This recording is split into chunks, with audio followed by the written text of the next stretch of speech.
You read good fucking books. How Yeah. come you don't have like a book club or something? This is why you're significantly more popular than me, because I'm like, you should have like an alcohol thing, a thing that's very popular. And you're like, have you thought about books? Have you thought about incorporating books into your comedy? You fucking nerds. 100%. Cheers. Hey guys, brand new episode of Two Bears, One Cave. And Tom, you are looking great, man. How much weight have you lost? I lost a lot more weight. I broke all of my bones, and I lost it. I couldn't move, and but I made a full recovery. Easily, probably the one out of all my friends. Tom is the one that people go, I don't know if he likes me. Well, Segura has a joke that I don't think is. I was telling somebody I don't like it, where he refuses to watch any of my stand-up. He just will. He watched my Mark Twain speech for Dave and was like, "Dude, that shit was." Let's start with the Mark Twain thing. Let's start there. Okay. This is so I'm laying in bed now. We're inside baseball right now. Right now, we're in the middle of Sober October, and I read an article, and it said something to the effect of Joe Rogan's doing his annual Sober October, and 3 comics are doing it with him. And I went, "That's not how that happened." They made it seem like it was Joe Rogan's idea. Got it. And I was like, and by the way, it doesn't. I'm not gonna like respond or anything, but I read it. It's like it's in my newsfeed. Sober October, Joe Rogan. I was like, oh, cool. So I click it, and it just talks about how he likes to do this every year to clean his system out. That's not accurate at all. That's not. That's not even the beginning of the truth of it. Is the truth is, and you can't even say this to Joe because he doesn't remember this. It was called Sober October. Because it was about getting me sober. Right. And so, but that's fine. None of that bothers me. I enjoy Sober October. Sure. What made me outraged Okay. is I watched the Mark Twain thing, and there were some pretty good performances. So, Colin Jost was really good. Yes. A couple of them, go viral. Like, well, have you seen Jon Stewart talk about Dave Chappelle? Tiffany Haddish talked about Dave Chappelle. Michael J. I don't know, and I'm guessing names right now. Does it make you frustrated that you, by far, murdered harder than anyone in that lineup, yet yours didn't go viral? Because mine went viral for me. Again, Bert, let's think about scale. It went viral for me. In that, like, it's like a couple million. It got yours was the funniest, and I mean, agreed. Look, but also, it helped me on Netflix. It really drove traffic to 3 mics. 3 mics, yeah. So, yeah, of course, like that went up significantly. Really? Yeah. So, like, I'm with you in terms of Sober October. I think that you've got a very legitimate, and I think you should focus on that a lot. Yeah, but I've written it down. I hope so. But like, it helped 3 mics, and it helped. It was just fun to barely get invited, and then be the funniest on the thing. But by far the funniest. Well, I got off, and Keenan Thompson was like, "How'd you do that?" And I go, "I tried." No one else tried. Everyone thought, oh, I'm going to do the Dave way, where you kind of just jazz it up. It's like only he can do that. Yeah. Does he really do that? And by the way, I look at Dave kind of like a great white shark, because I don't see him. If you see him, you're kind of lucky. In person, you want to stay out of his way. I don't want to meet the guy. Right. Like, I don't ever want to have a run in. I know for a fact our sensibilities probably don't pair up, other than we might probably like to get drunk. Yeah. But I'm sure he looks. That's a lot, though. Don't underestimate that in either one of you. He likes Tom, so I know he's not gonna like me. Well, I'm surprised. I guarantee you, he knows you, and like, I don't think so. I promise you, he does. I stay out of the radar on all those dudes. Like, I don't know Chris Rock. Never met Chris Rock one time. Don't know him. Don't think he would ever. Like, I kind of stay off. I kind of do my own thing. I don't really like hang out at the clubs much. Yeah. And unless you're hanging out at the clubs, that's how you meet those people. Yeah. The only reason I knew Norm Macdonald and like I never saw Norm. I saw Norm a lot. Where? At the store. I think I just was never. They would always be main room shows, and I just never went over.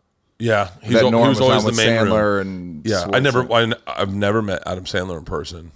I've bombed horrifically in front of him on a. Oh, on the Zoom. People are still talking about that. Zoom stock went down 20%. You bombed so hard. People condemn Zoom. They canceled one of his movies for that. Yeah. He got in a lot of trouble.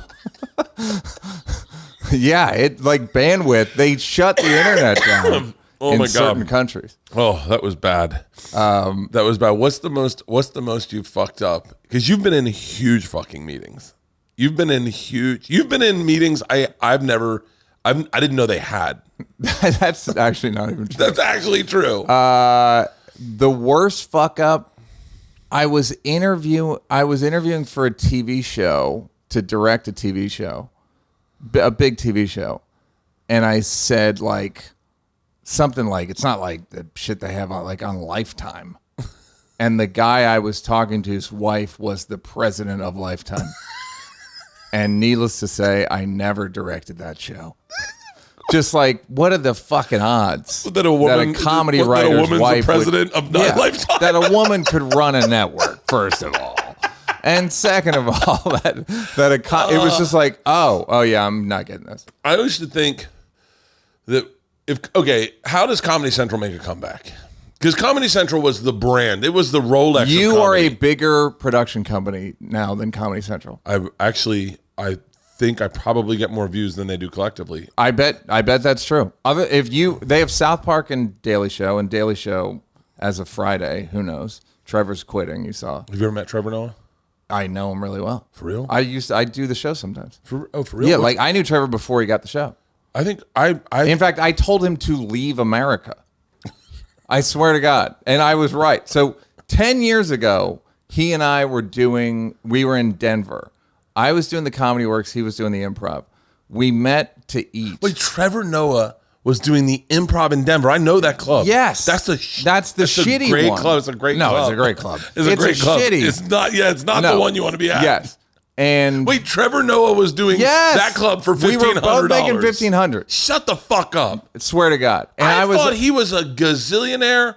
I didn't know anything. I thought he was like a millionaire in Africa and kind of just transitioned into which would be like a thousandaire in America. But yeah, I know what you're saying. Yeah. He was a big African and European comedian. And so he's doing we're doing the weekend. We're both making $1,500. They lied to me about one of the waitresses was like, they're bringing seats in. And then I was like, so do I make a bonus? They didn't negotiate for your bonus. It was like, oh, this is the worst. Yeah. So I basically told Trevor, I was like, just get out of here, man. Why would you do these clubs for a weekend? And I was like, and also no foreign comedian has ever made it on American TV. And then John hit Oliver. it. Yeah. And I literally called Trevor and was like, come back. Come back. And he came back. Your seat's still warm. They don't know you're gone. No, yeah. And then he did the Daily Show twice with John. But he did a piece with John and it like went viral. Oh, for real? Yeah. And then they offered it. I knew it was going to come down to like him and Mulaney and then he ended up doing it. He's got the best voice. I have a theory about him, which is he's the most fuckable guy on 6 continents. Yeah. Africa, Okay. Europe, Yes. South America, Yeah. North America, Right. Australia. Done. And I like that you can say for certain Australia is a lock. Yeah, a lock. A lock. And then Asia. Asia's a continent. Well, yeah. But like I know saying, Asia's a continent, but I was like, would he? Would he? I Yeah. would argue he would. I mean, again, he wouldn't be like in terms of like single guys. Okay. He might be the biggest comedian in the world. Him or Kev? No. Who's the biggest comedian in the world? Rockin' Chappelle. No, not in terms of box office. Well, Trevor can do arenas on 5 continents. Trevor can do arenas and for real. Yeah. So when you Here's focus, how big so Lance Patrick, who type does in Google trends. Go ahead. Lance Patrick does my website and Trevor's website. I heard Lance Armstrong. I was about to hear a very different story. It's been a long fall. He does He's websites a now. webmaster now. Yeah. He still does a ton of steroids. It's weird. Have you ever thought about doing steroids? Don't lose this conversation. Have you ever thought about doing steroids? Yeah. For real? Yeah. I mean, like testosterone? Yeah. Yeah. Would you? Yes. Are you doing it now? Yes. Really? Why not? Fuck yeah. Like, what's the doing it. downside? My wife's doing it. What's the downside? If you get cancer, it accelerates. Yeah, but I mean, come on. Who gets Come on, me. cancer? First of all, I don't look like I have cancer or AIDS. I know that. I've been preparing for having cancer for 20 years. I've got all the clothes. I don't have to change outfits. Hold on. Don't leave Trevor Noah. Wait, do you worry about death? Because you're healthy as fuck. I don't worry. I want to live forever. Yeah. This is a longer conversation, but Okay, hold on. Okay, then let's put a pin in it. Yes. I'm going to write down death. Death, yes. Okay. And then let's get back to Trevor Noah. Okay, this is how big the venues Trevor does. We have the same web guy, Lance Patrick. Lance fell off the back of one of Trevor's stages in Europe and was in the hospital for 3 weeks. If you fell off one of my stages, you wouldn't even need ice.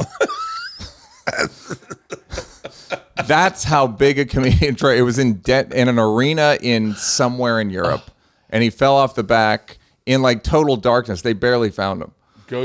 Type in.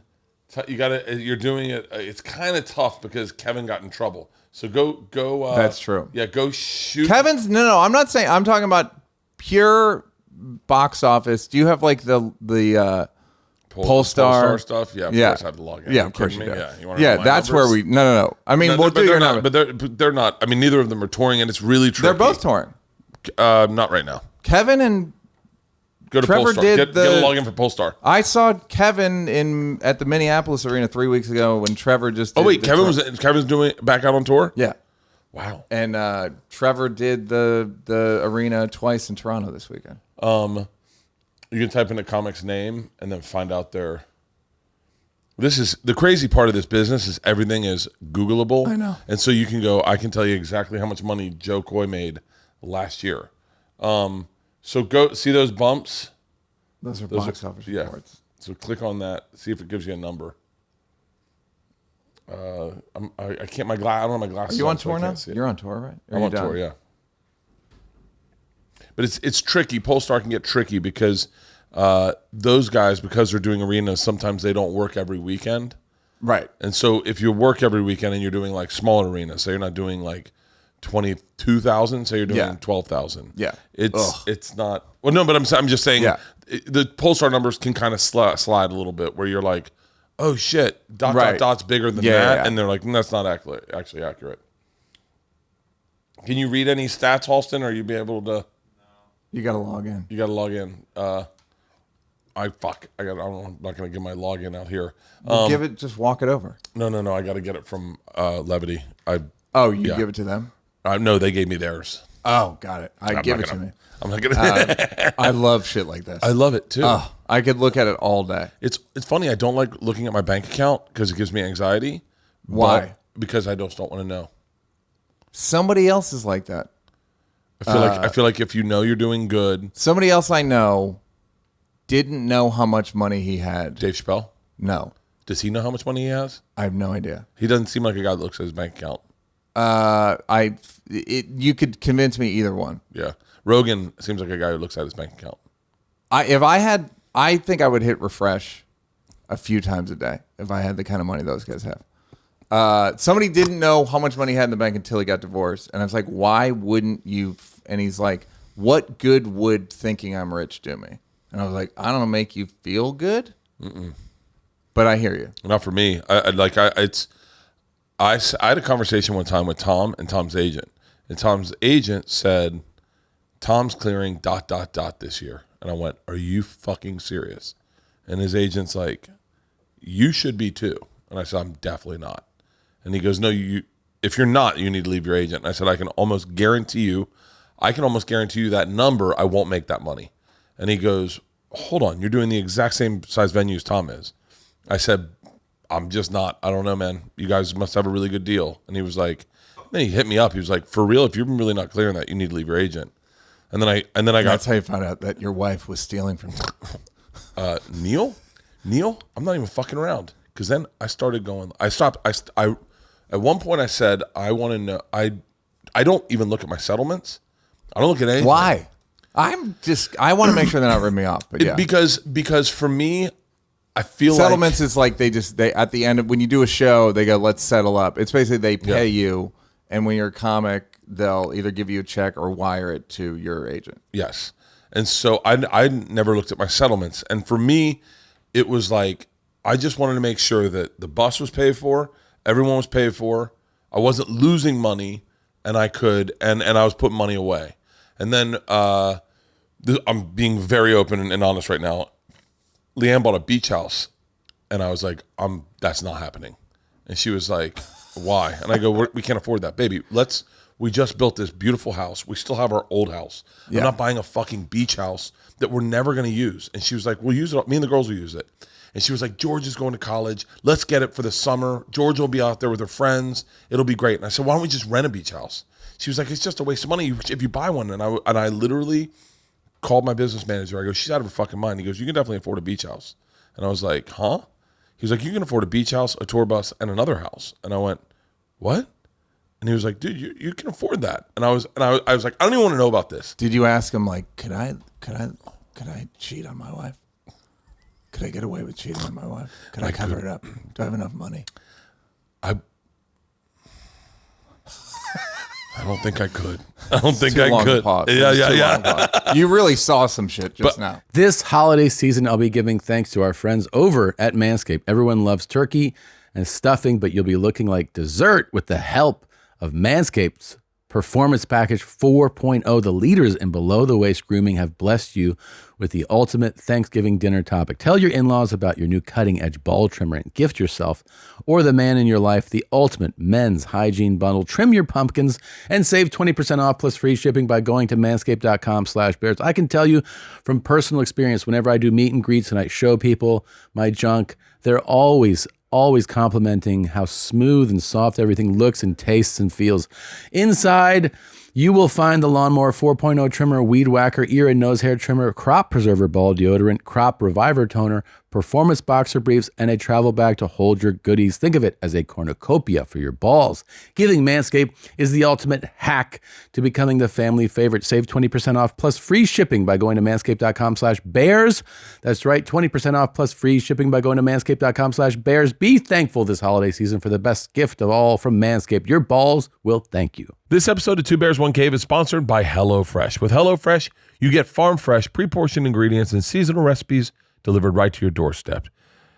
Skip trips to the grocery store and count on HelloFresh to make home cooking easy, fun, and affordable. That is why it's America's #1 meal kit. The holidays are just around the corner, and with HelloFresh, you can make this busy time of the year easier than ever with chef-crafted recipes and pre-portioned ingredients delivered right to your door, so you can spend less time meal planning and prepping and more time with the family. With over 35 weekly recipes, there's something to please everyone. You can also easily customize your recipes by swapping proteins or sides, upgrading to choice proteins, or even adding protein to a veggie meal, which is what we do because I was vegetarian. So I add my proteins. And Leanne's trying to go plant-based. Here's the deal. Go to HelloFresh.com/Cave65 and use code CAVE65 for 65% off plus free shipping. That's HelloFresh.com/Cave65 and use code CAVE65 for 65% off plus free shipping. HelloFresh, America's #1 meal kit. But I for me, it's easier. Like Tom knows exactly how much money he makes. He talked to me about it one time, and was the other day Tom talks about money. I'm uncomfortable about money. I don't know if it's I don't know what it is. I don't like looking at bills. I'll say this for you. You don't seem rich. I don't That's act rich. What, like, there are people that I seem richer than you, even though we grew up in similar places. Similar backgrounds, yeah. Like, I just dress, whatever. You dress like you're not. I dress like a 12-year-old. Right. Thank you. I don't want to say it. And so certain guys, I think Joe falls into this category. I think Tom falls into this category. Tom with the cars, I think, could make people resent him. He wore a but Gucci- you're not very resentable. Tom's clothes are getting a little cute. A little cute. Pull up Two Bears, One Cave. He just did an episode with fucking Duncan Trussell, and he's wearing a Gucci shirt. He's like, like it. you only get a few wears out of that, and then you got to get rid of it. Like, Gucci doesn't last forever. No, of course. Yeah. So you get like 5 wears out of it. Look at him with this shirt. It's fucking They seem ridiculous. happy. Look, Duncan doesn't seem. Look at this. Oh, fucking. It's like a $1,200 shirt. I want to fight him. He's wearing a $1,200 shirt. It's also a bowling shirt. So good for you, It's Gucci. a $1,200 Gucci bowling shirt. Fuck. But like Tom, I think for Tom it's a little bit of a bit now because he's like he gives away jackets. He spends $10,000 on jackets. He gives them away to Sebastian, right? Sebastian seems rich. Yes. Okay, list of comics who seem rich. Okay, Sebastian doesn't seem that rich. I would argue because the accent. Yeah. And like at a certain point, They if all you're look- really they all rich, look you poor wouldn't when they gesticulate behave. like this. No, rich Bill Gates isn't walking around going like, "Hey, what the fuck with the microchips?" Do you think that's generational though? That all the generations of Italians have acted that way and been poor, and so when one really gets rich, they're When like, "You still look like an Italian." But there is a way to dress like if Sebastian started wearing like sunglasses on stage, like the mafia, like gradient sunglasses, then that he would seem rich. But Sebastian is rich. Sebastian's very rich. Yeah. He's one of the richest comics there is. Yes. He's very rich. I remember watching. And his wife's super rich, right? Is that Yeah, I think so. Yeah, I think her dad did well or something. Yeah. But I don't think they get that money. Who? Sebastian and his wife. They don't get the parents' money? Yeah, I don't think that's how that works. Yeah, I guess you're right. No, yeah, Sebastian is, and again, he put it all into shirts, and Sebastian wears a lot of cute sneakers. I'll say that. Sebastian is he. I remember when I was doing clubs, there was like top 10 earning comics, and Sebastian made $12 million. And that was a couple years ago. I was a few years ago. And Yeah. I was way before the pandemic. Yeah. And I was like, what the fuck? I remember going, if you make $12 million, you're rich. Yeah. That's like fucking rich. And now you would kill yourself if you only made $12 million in a year. I go, you would what- drown yourself in I go, one what am of I your doing? pools. What am I You're doing like, with the other- Which pool at which house should I drown myself in? Or should I go to the beach house and drown myself in the lake? No matter how much money Donnell Rollins makes, he will never look rich. Because he's got a poor hairline. There's certain things that it's just got a poor hairline. There's nothing. He's too late for plugs. Larry the Cable And Guy, he's never gonna literally look rich. couldn't. He's never gonna look rich. Yeah. Ron looks kind of rich. Ron looked rich when he was poor. Yes. Because he wore suits. Yes. Foxworthy doesn't look rich. No. Engvall doesn't look rich. No. Larry Cable Guy doesn't look rich. Ron looks. Yeah. Ron's always looked rich. Dave doesn't look that rich. No, Chris- I take that. No, can I tell you? So there's 3 phases of Dave. Okay. Yep. There's young Dave, which is that's the one I first encountered in New 90s York. Dave. Yeah, 90s Dave, which was skinny, fun, Heineken on stage, cigarette on stage.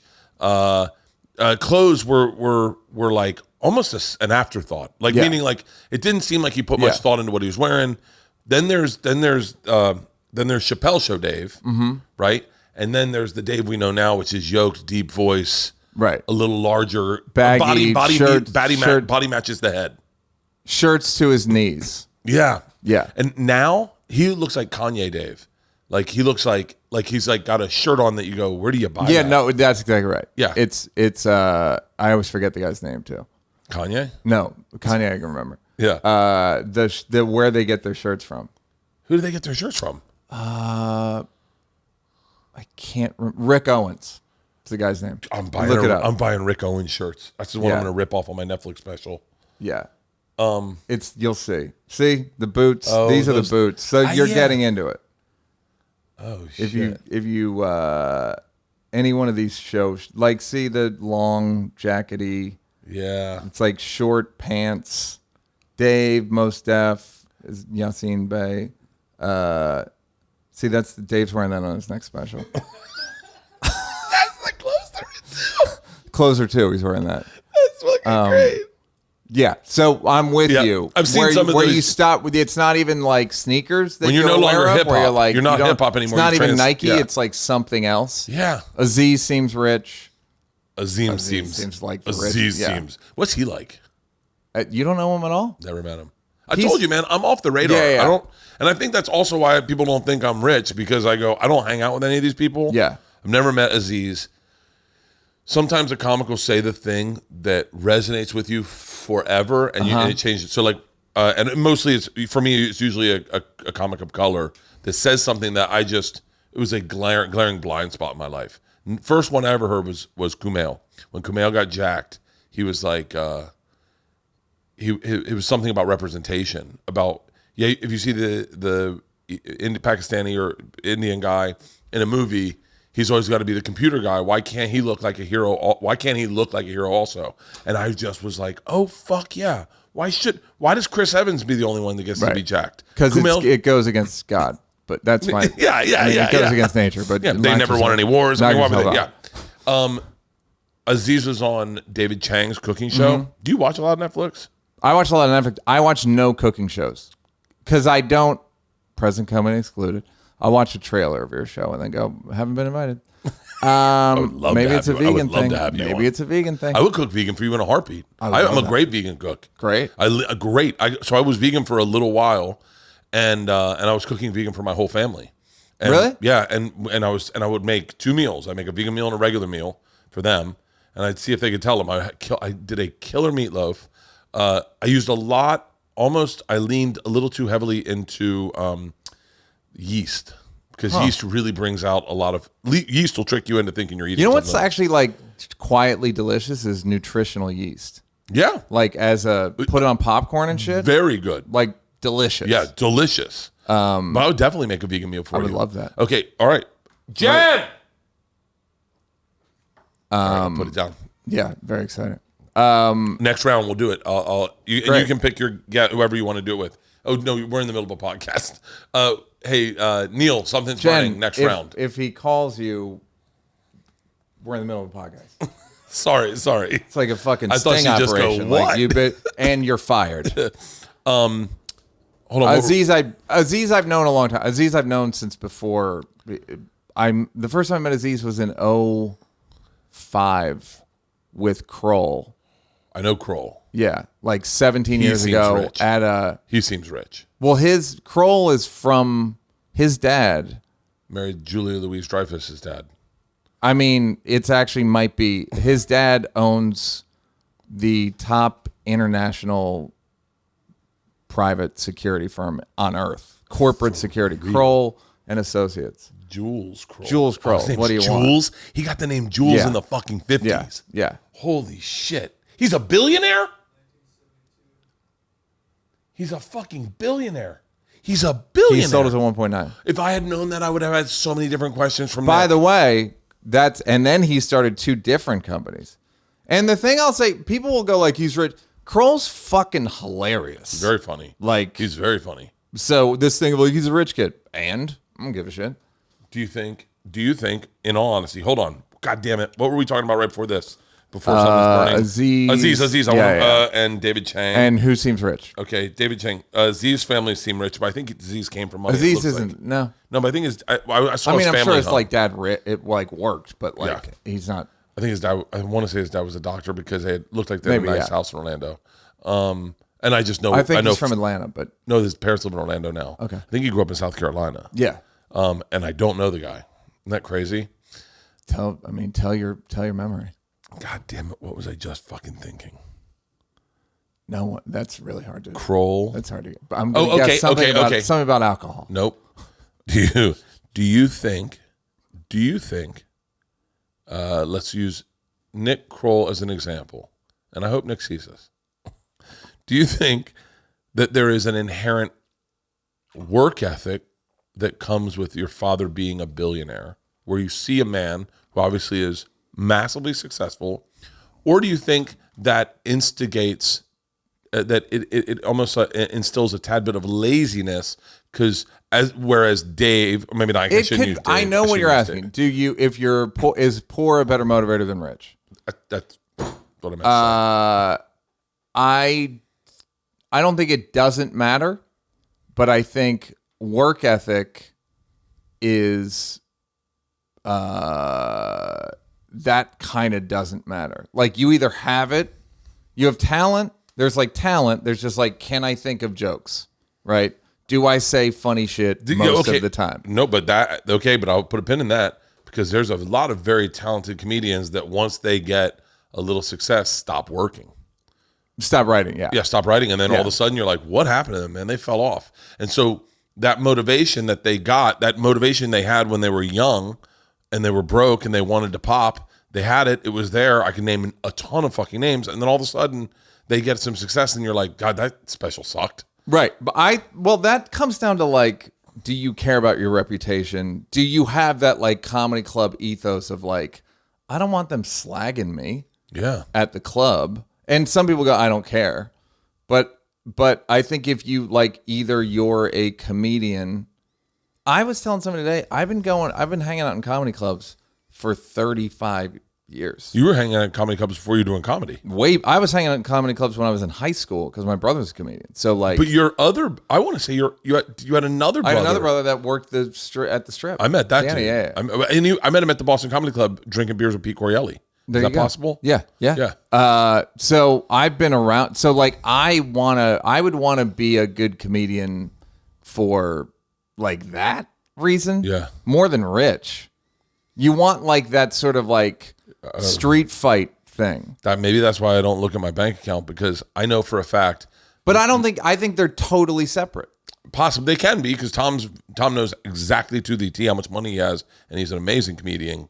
But I look at it and I go, you're only as good as your next special. I totally agree. And so I go, fuck the money. Yeah. Maybe the money can help me. I'll tell you what, the one thing the money that I has helped with. It probably helps buying houses. It does buy and private jets. Yeah, probably. Like I'm getting from like going for like if I want to do a one-nighter, which I'm doing a couple, I can fly private in, not worry about money. Do a one-nighter at a club if I'm off on a Tuesday or Wednesday. And the cool thing is it looks like you walked. Yeah, people don't know. By the way, I love being able to, my only thing I give a fuck about with money is private jets. They're the funnest. A few people have said that to me, is that the only big difference, you can only eat, in your case, 5 meals a day. You can only eat 5 meals a day. Can I tell you about fat jokes? I'm being dead serious.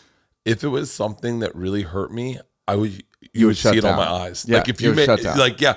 And I was thinking of that today. There was something I was doing that I know that I do very bad. And I go, well, I'm so glad no one knows about this. Because now you have to tell us. No, I can't. Right. No fucking way. Are you doing the Whitney roast on me? No. Oh, you should. When you is definitely it? Should. I'll have Whitney text you. So flying private. Flying private. Few people have said it's the only like big difference. Like you can only live in one house. I mean, you are the exception, but you have your podcasting house, your normal house, your beach house, your By the way, I don't live in any of them. I live in a fucking tour bus. Yeah, I live in a tour bus. Yeah. You like living on a tour bus? Love it. I just bought one. How much are they? 1.5. Are they really? Yeah. It's that mostly customizing? It's entirely customized. You can buy a used one for a lot cheaper, but the problem with the other ones is you're living in someone else's design. Right. And if you don't know anything about tour buses, then very easily you can slide into a tour bus and you won't notice it. But right. I've lived in tour buses for the past 5 years. I've lived in tour buses, and so I know what I want. I know what I want. And by the way, I could design tour buses for other people, and I'm not. And the good thing about this is I can build it and I can rent it to people. Yeah. And people are going to go, fuck, I want that tour bus. This guy's lived in tour buses. Because number one, it's a star coach, which means it's got a bedroom in the back, not two slide outs. Two slide outs inhibits a lot of the functions of the bus. Slide outs means it opens up. Thing that opens. All you need is a one slide out. You don't need a slide out for your bedroom. In front middle. Yep, front middle. A slide out there. Captain's chairs, bigger couches, lower seats, lower couches so that your feet aren't too high because you can get some that are too high. Large fridge, slide out underneath fridge panels. By the way, this is how much I live on tour buses. If you Google celebrity tour buses, my tour bus comes up. That's my tour bus. That's my tour bus right now. The one upper right? The right now. That when you Google, because I'm the only one that really. Did you design it? No, I just rented this one. I've rented it for so long that I would have paid it off already. I've rented it because I rent it for the full year. Yeah. Because here's another thing about tour buses that you can't just rent it for a week. I mean, you can if you're like Post Malone, they'll find you one. But if you're like a comic, you can't get one for a week. It's so hard because there is such a small amount of tour buses. Taylor Swift's dad figured this out, and he bought a fleet of them with our first big check. And now he is the biggest tour bus renter in the world. He's like and he makes a killing on the side with Taylor Swift's tour buses. So I heard this, and I was like, went to my business manager. The first purchase I wanted was a tour bus. I said, I will make the money back. I can rent it to my friends. Like when my friends go, hey man, I'm doing a quick run. Right. And it's perfectly, the bathroom is in the way back. So if you put the bed in the way back, you're sitting over the rear axle when you drive. The best place to sleep is in front of those rear axles. So I moved the bed. The best sleep I've ever gotten. Yeah. Dave had a bus in 03 or 04. Slept from the like overnight is decent sleep. You're a little bit worried about Metallica. When you're sober, you definitely are. And you definitely are when you're sober. This show is sponsored by BetterHelp. Unfortunately, life doesn't come with a user manual, so when it's not working for you, it's normal to feel stuck. Navigating any of life's challenges can make you feel unsure whether it's a career change, a new relationship, or becoming a parent. Therapists are trained to help you figure out the cause of challenging emotions and learn productive coping skills, which makes therapy the closest thing to a guided tour of the complex engine called you. BetterHelp has connected over 3 million people with licensed therapists. It's convenient and accessible anywhere, 100% online. Personally, I don't know what I would do without therapy. I've been doing therapy for a decade. I do it every week. I look forward to it, and it's helped me tremendously. As the world's largest therapy service, BetterHelp has matched 3 million people with professionally licensed and vetted therapists, available 100% online. Plus, it's affordable. Just fill out a brief questionnaire to match with a therapist. If things aren't clicking, you can easily switch to a new therapist anytime.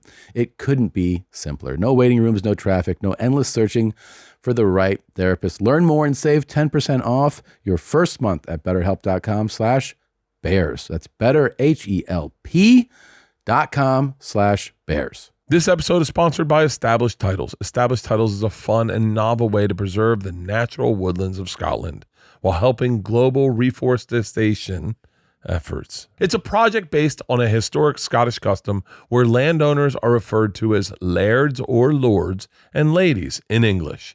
Title packs give you at least 1 square foot of dedicated land with a unique plot number on a private estate in Edelston, Scotland, and an official certificate with a crest. You could officially include the title Lord or Lady on your credit card, plane, tickets, dating profile, etc. Makes a great last-minute gift. The first 200 people purchasing a title pack using my link will effectively be next to my plot within a few minutes of walking distance at least. Depending on how many of you want to become a lord or a lady, we can build our little Two Bears kingdom. I love it. It makes a last-minute gift amazing. Established Titles is actually running a massive Black Friday sale right now. If you use the code 2bears, you get an additional 10% off. Go to establishedtitles.com/2bears to get your gift now and help support the channel. And the Metallica Black Ice incident where the guy died. Yeah. But when you get to the hotel and are parked, something about sleeping on a parked bus in a little stack, in a little cocoon. It's I can't explain it. I've got counters in there that we keep towels and workout stuff in, and I hard pitched my wife on under the counter building a tour bus bunk because I sleep so well in a tour bus bunk. What is it? Is it the cocoonness of it or something? First of all, it's ice cold. It's pitch black, so it's like a cave. Right. They have Tempur-Pedic mattresses, so they feel good, and you just are so crammed with all your shit, all your blankets all over you. It's my favorite sleep ever. I love it more than my own bed. My own bed, there's so much noise. You go in there, all you hear is the hum of the bus, Yeah. the air conditioning. And my favorite part is you wake up in the morning and you pull your curtain And you're back. somewhere else. And you're like, hey, is anyone up? And you see a curtain up. What's up? Beautiful. And then and it's like camp. Everyone's busting balls. Hey, what do you guys want to eat? And then someone's on their phone. And they're like, all right, here's what's around. And everyone's still in their beds. It's my favorite thing in the world. Yeah. And so I'm designing my own tour bus. I'm making sure that there's space enough for a crew, probably of I think we're gonna try to do a crew of ultimately 6, but it's gonna be fucking awesome. And then it'll be in Southern California. So like any of the comics out here, Do you take so you take one of the bunks? You don't take. I take one of the bunks. I'm going to change that, and I'll tell you why. Same reason about looking at your bank account thing. I believed that if you were going to be on a bus with everyone, you should be an equal. You shouldn't force everyone to live in a bus if you were going to get a big, nice room in the back. What that does is it changes power dynamics in a way that no one looks at you as the guy paying for the bus. They look at you as the guy also on the bus. Right. And so sometimes there can be stepping on some toes where you're like, hey guys, remember I'm paying for all this shit, right? Yeah. And so I'm changing that back to us. And by the way, you can't rent. You can only rent the bus I currently have. You can only rent to like cruise because it's all bunks. And I got it because it was all bunks and an edit bay in the back. And so, or a place you could put an edit bay. Right. But if I wanted, like, if Dave was going to go, oh, I'm doing a run up San Francisco, can you guys find me a bus? Someone's like, Bert's got a great bus. Yeah. He'd want the Star Coach, and he'd want the bunks in there. Right. Like, he'd want. So that's funny that you found that because you were trying to be a man of the people, they treated you like a man of the people, and you had to be like, motherfucker. Yeah. It's me. Whose name is on the? Yeah. Like I heard a lot of. I'm not gonna like. I don't want to. But there were just certain things that happened where people would say things to I hope the people that toured with me don't hear this and get upset. But they would say things. They will now, but go ahead. They would say things to me that would bother me because they were trying. They didn't know I was paying for it because I was with them. At times they wouldn't feel like I was the one paying. So like, hypothetically say you sat down for dinner, right? And we'd all been sitting in the bunk. They're like, dude, fuck this. Order the most expensive thing on the menu. And I'd be like, well, I'm paying for that also. Like, so like, that right. energy. So it's like, yeah. Because there's a part of me that's like, it might be worth getting stepped on every once in a while. It was, well, I'll tell you what, everyone I've toured with, and I say this, everyone I tour with are like my closest friends. Yeah. Because we lived on a bus. We had a blast. But at times, there would be certain things where they're like, God damn it, why aren't they flying us fucking first class? And I'm there. They forget that it's... Right. Sometimes it's like a we, but there's an advantage and a disadvantage. Because there is a party that's... you could have just been like, no, motherfucker, don't get the most, like, because I don't want to pay for 7 first-class tickets. There was a little bit of that energy. Like, I feel bad saying that because I know those guys are all going to be hyper aware and go, is that me? Yeah. And it was like a couple times and that happened when you were like, oh, I think I need to be in the back of the, I think there should be a hierarchy. I definitely do the most time. I definitely am the one promoting all the shows. Yeah. I'm definitely putting the most work in. I'm definitely flying and I was flying everyone private places but I believe that you should be like, Rogan was like that. Rogan was like man of the people. Everyone flew first class. Everyone got paid fucking sick. He never made anyone pay for a meal. But because Rogan's such an alpha, everyone was like, that's how Joe rolls. Yeah. With me, sometimes people are like, oh, that's right, Bert's on this tour. Well, it's also like, who did you think was who was relapsing or whatever the name of the tour was? You know what I mean? Yeah. It was my relapse. I think it was my. Are you relapsing? Because I thought it was me. But that's why you have a thing in the back here. Okay, so let's go back to Rich hierarchy. That's it. Well, that's for funny. I'm with you because there are times where you want to go like you want to pull rank. Yeah, but you have to avoid it. I just read a book about status, literally just about it's called Status and Culture. You read the best books. This book is fucking good. What's the name of it? It's called Status and Culture. By W. David Marks. And then there's another status book called by Will Storr. I haven't read it yet, but You talked about a book on Rogan that I bought. Amusing Ourselves to Death. Did that guy fucking call it? Have you read it yet? I bought the audiobook. Yeah. I listen to so many audiobooks Yeah, on the yeah. bus that I don't remember what. Yeah. But you read good fucking books. How Yeah. come you don't have like a book club or something? This is why you're significantly more popular than me, because I'm like, you should have like an alcohol thing, a thing that's very popular. And you're like, have you thought about books? Have you thought about incorporating books into your comedy? You fucking nerd. Why don't you sell other people's books? No, I know. I have authors open Sweet, for me. tell me about Status and Culture. It's just about how everything we do is for status. Tom's wearing that shirt to let you know, like, I can afford a $1,200 shirt. I'm just letting you know. Like, and it's more enjoyable when a black person does it, because I'm so excited to talk about this. Because it's like, well, they first of all, they like have to signal for survival. Status and culture, meaning different cultures and status and how that affects different cultures. Well, how it affects what people make in terms of like output, like creative output, right? So it's high status, like for instance, like I'm snobbier comedy wise than you are. You're so much more popular than me, but I'm snobbier. So like, there's like the New Yorker might write about me. Yeah. New Yorker's not writing about me. Right. Unless I That's get what I'm saying. They might not write about me either. But which is the reason I like being friends with people that I'm friends. It's like, I'm friends with you because you're fucking funny and cool and nice. Yeah. And same with Joe, and same with all these people that like this sort of more right wing guy who aren't even right wing, but they seem right wing, whereas I seem like I'm in Antifa. And so, like, I'm lefter than left. So it's about how snobbiness, and like knowing the right place to perform, like the right shirt and the right there's so much to unpack on this, because me and you like the same thing, right? Mm-hmm. We both like to laugh, right? But there is a certain thing that you laugh at that sometimes I don't get. Right. Where I go, and why don't I get it?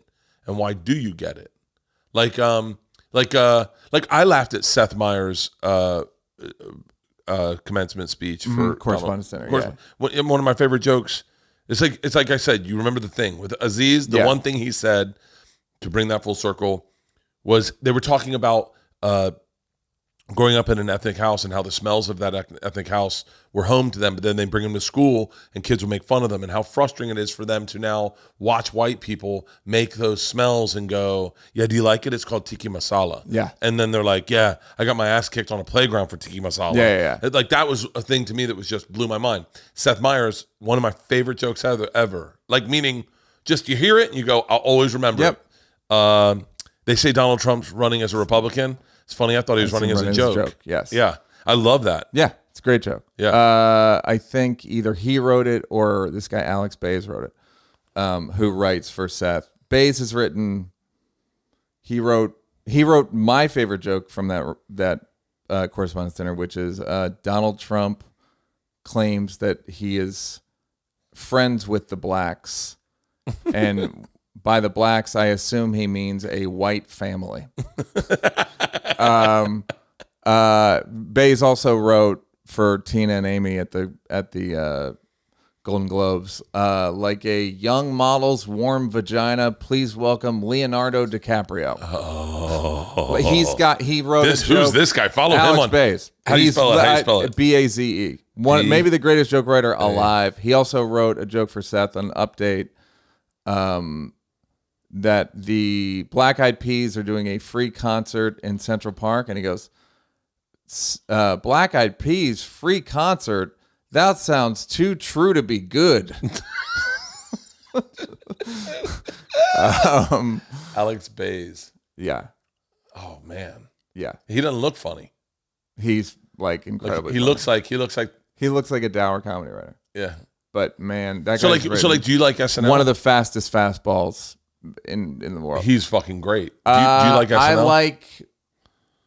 I like SNL as an institution. Okay. Do you know what I mean? Yeah, like, I can agree with that. I like it as a TV show. I find now, I mean, it's like a sketch show, so it's take it or leave. It's like hit and miss. So okay, perfect example. And no shade, just being like, this was the greatest sketch that SNL has ever done. Was the iceberg with Bao and Yang. That was the best sketch. It was like touted as like, this is epic. Oh, you can't. So like, but no, that's what when we're talking I'm about. with you. When we're talking about the difference in senses more to of do humor. with like that has way more to do with representation. Yeah, it has also way more to do with like press. The press now, most critics, their first priority is to not seem racist. That's their first priority. Yeah, they don't want to get canceled, so they go, I almost exclusively have to cover people of color, right? And yeah. Like they don't cover Burr. They don't cover Sebastian. Well, they do, but it's not good. Right. They don't cover Sebastian. They don't cover they'd rather cover somebody who's got. Yeah, they don't cover Sebastian unless he's getting canceled for the fucking MTV thing. Right. So like they won't cover. It's not about what we would consider quality. It's about like quality. It's like Sebastian seems low, like he's shitty or it's like he's too of the people, and it has to be more exclusive for press to like it. But isn't that the difference when we talk about like the difference in our senses of humor is like there are certain things that just don't like. I like Bao and Yang. Am I saying his name right? But it's Bowen. But yeah, Bowen but Yang. Bowen Yang, I'm not writing for every single person on Saturday Night Live. I'm just saying as a show, I like it. Yeah, I like it too. It just seems like you're right. What I don't enjoy in comedy is the thing that they're like, you've got to see this, and then you see it and you're like, and then you go, am I missing something? Am I out of my mind? Am I missing something on this? Yeah. Like I'm probably the most there's things that people go, you wouldn't like that. Like I think the past 5 years, the women have been, which I don't think anyone would look at me and go, oh, you like women comedy? Mm-hmm. Like the women have been the fucking funniest thing about that show. On SNL? I mean, Kate McKinnon's when one of the Dave funniest human beings. Dave hosted, and I wrote that week. Kate McKinnon did like the best performance I've ever seen. She's amazing. Of anything on a sketch that got cut. Like, I'll never forget how good she was at read through. Like, an amazing performer. Like, she's incredible. Amazing. Like, better than you even think she is. Yeah. Like, crazy good. Adie Bryant has an ability to translate vulnerability in comedy in her face that I've never seen. I haven't seen it since like. I mean, I'm not gonna do examples but she has an ability to translate empathy and like I mean, it's just fucking so talented. Yes, and so it's like I'm not being a meathead about this.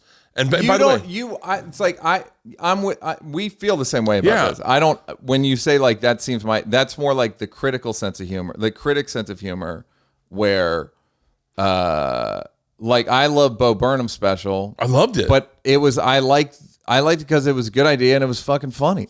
It had fucking good jokes. Like I love Bo Burnham's special. And it was stylish and all that stuff. By the way, I liked Nanette. So did I. And people like, and I was like, once again, Nanette, one of my favorite jokes. When I was a kid growing up, I knew more facts about unicorns than I did lesbians. And everyone laughs. And she goes, unicorns aren't real. There's no facts about them. It's like such a great fucking joke. Yeah. There are parts of it where I go, okay. Well, yeah, again, it's not the comedy part. It's just because so then if you're a critic, your first priority is like, well, I don't want to seem like I'm for rape.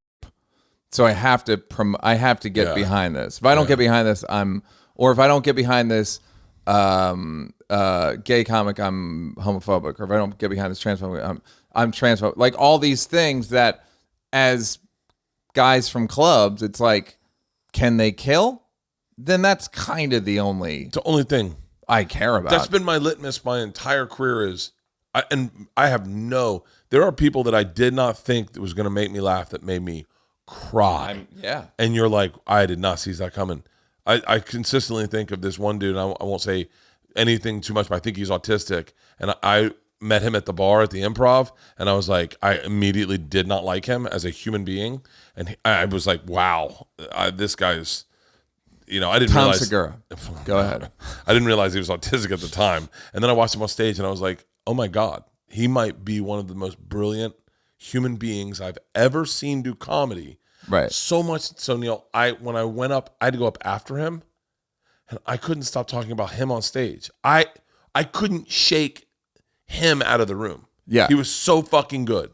And so, like, it has nothing to do with anything preset. There are people I didn't like that you can't help but laugh at.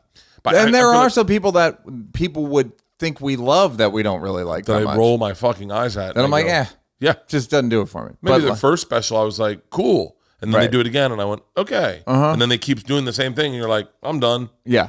And so let's go back to status and culture, because one of the things I do find interesting is that since we're talking about wealth, I remember getting a text from someone that was like, yo, man, you can't put private jets on Instagram. It's obnoxious. And I was like, okay. And by the way, I was only doing it back and forth with Joe Coy. Right. And then I was like, I don't find it obnoxious when Joe does it. And they were like, yeah, he's Filipino. You're not. Yeah. And I went, oh. This podcast is supported by Kamikoto Knives. Kamikoto makes great Japanese steel kitchen knives using traditional techniques from Japan. Kamikoto builds on the legacy of over 800 years of Japanese technology and expertise in creating the steel to make knives that have been meticulously handcrafted from using traditional techniques that date back to the Edo period of Japan. These are my go-to knives, especially if I'm cutting any meat. Any meat, these knives slide through. I've used them on an episode of one of my cooking shows, and I'm telling you, you'll be proud to pull out these knives. They are made with high-quality Japanese steel using traditional techniques. Each knife is individually inspected and comes with a lifetime guarantee. They're used by Michelin star chefs all over the world, and they come in a heavy-duty ash wood box, which makes for an amazing Christmas present. I'm telling you right now, Kamikoto is running a massive Black Friday sale and is offering our viewers an extra $50 off on any purchase with the discount code 2bears. Go to kamikoto.com/2bears and please help support the channel. This holiday season, if you're looking for a unique gift that inspires curiosity, travel, and culture, give the gift of Babbel. Babbel is the language learning app that sold more than 10 million subscriptions. Thanks to Babbel's addictively fun and easy bite-sized language lessons, you'll finally be able to discover the wonder that comes with learning a new language. I am fully addicted to my Italian lessons. I do them every day. I've done it for more than a couple hundred days, and I've done it on multiple apps. I have to say, I fully, truly do think that Babbel is the best. Other language learning apps use AI for their lesson plans, but Babbel lessons were created by over 150 language experts and voiced by real native speakers, not computers. Their teaching method has been scientifically proven to be effective. There are so many ways to learn with Babbel. In addition to lessons, you can access podcasts, games, videos, stories, and even live classes. Plus, it comes with a 20-day money-back guarantee. Right now, get up to 55% off your subscription when you go to babbel.com/bears. That's BABBEL.com/bears for up to 55% off your subscription. Babbel, language for life. And then I was like, there is this culturally, you said something, I don't know if this is what you're talking about. Culturally, there is this, if you see a person of color rise up, everyone celebrates their wealth. Yeah. And whereas when you're white, you make money, everyone's like, Because if you grew up Filipino or black or Latino or whatever, like any non-white thing, it's everyone's proud of you for overcoming that. Yeah. And if you grow up white, it's just more it just feels like I would say because you look working class, you have a working class body, and I've working class teeth. You have working class teeth and work. You will. That's really fucking funny. You have a working class body. Yeah. I would argue that you're more almost root for you. You'd seen blue collar. So it's like, I wouldn't mind. All those blue collar comedy tour shows were private. They were private jet shows. Oh, Ron White owned his own jet. Yeah. He had a pirate's flag painted on the bottom so people could see it from underneath when he flew there. Yeah. So it's just a matter of, if it seems like you overcame something, then people are proud of you. If it seems, if Kroll flew in a private jet, I bet he doesn't. I mean, I'm sure he has. I don't think he does. I bet when he goes to a gig, he just goes to an airport. Well, I don't think he does the size venues that you do. So it's like he doesn't. So it's like would lose money. But you're right. If certain people, it looks more fun. People always resented me because they were like, "You're like," when I started doing stand-up, it was after Chappelle show, so they were like, "You fucking rich." It was like, first of all, I got it from comedy. Yeah. And that's A. Yeah. And shit, I only got it because you bought the DVD. I didn't get it. I didn't. Did you make a lot of money on Chappelle? Not as much as you would think. Give me a ballpark. No. Give me a ballpark. Wrigley Field. Okay, because I remember Chappelle got the $25 million deal. It was technically 50. Was it 50? It was advertised as 50. And I remember hearing people going. I remember hearing comics in the club going, fuck that, where's my 50? Right. And I was like, and I remember going, it's a little different. It was because we made money that they couldn't hide. Yeah. That's it. We made, the DVD sold so many copies that if you go, wait, that times $15 a pop is, now, I don't know how many it ended up selling, 7 million or something. So you just end up going like, wait a minute. That's what. So they couldn't, and our contracts were up. So it wasn't like. It was great timing. It was perfect timing. So it wasn't, but the first season. Yeah. The second, it was not, we made cable money. Yeah. What was your first, tell me how much you made your first season. I made $100,000. Your first season? Yeah. It's pretty good money. Yeah. But it was. I was making $7,000 an episode on Travel Channel. 7,000 an episode? Yeah. How many did you do? We do roughly 26 a year.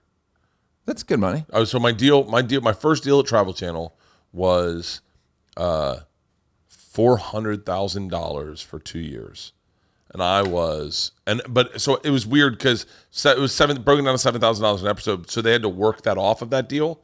So in a weird way, it's like, imagine if I said, "Hey man, here's $100, but just so you know."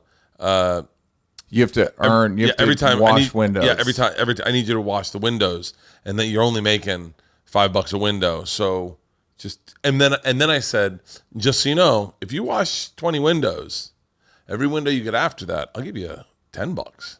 Yeah, and so then all of a sudden you're like, well, fucking put me on the road.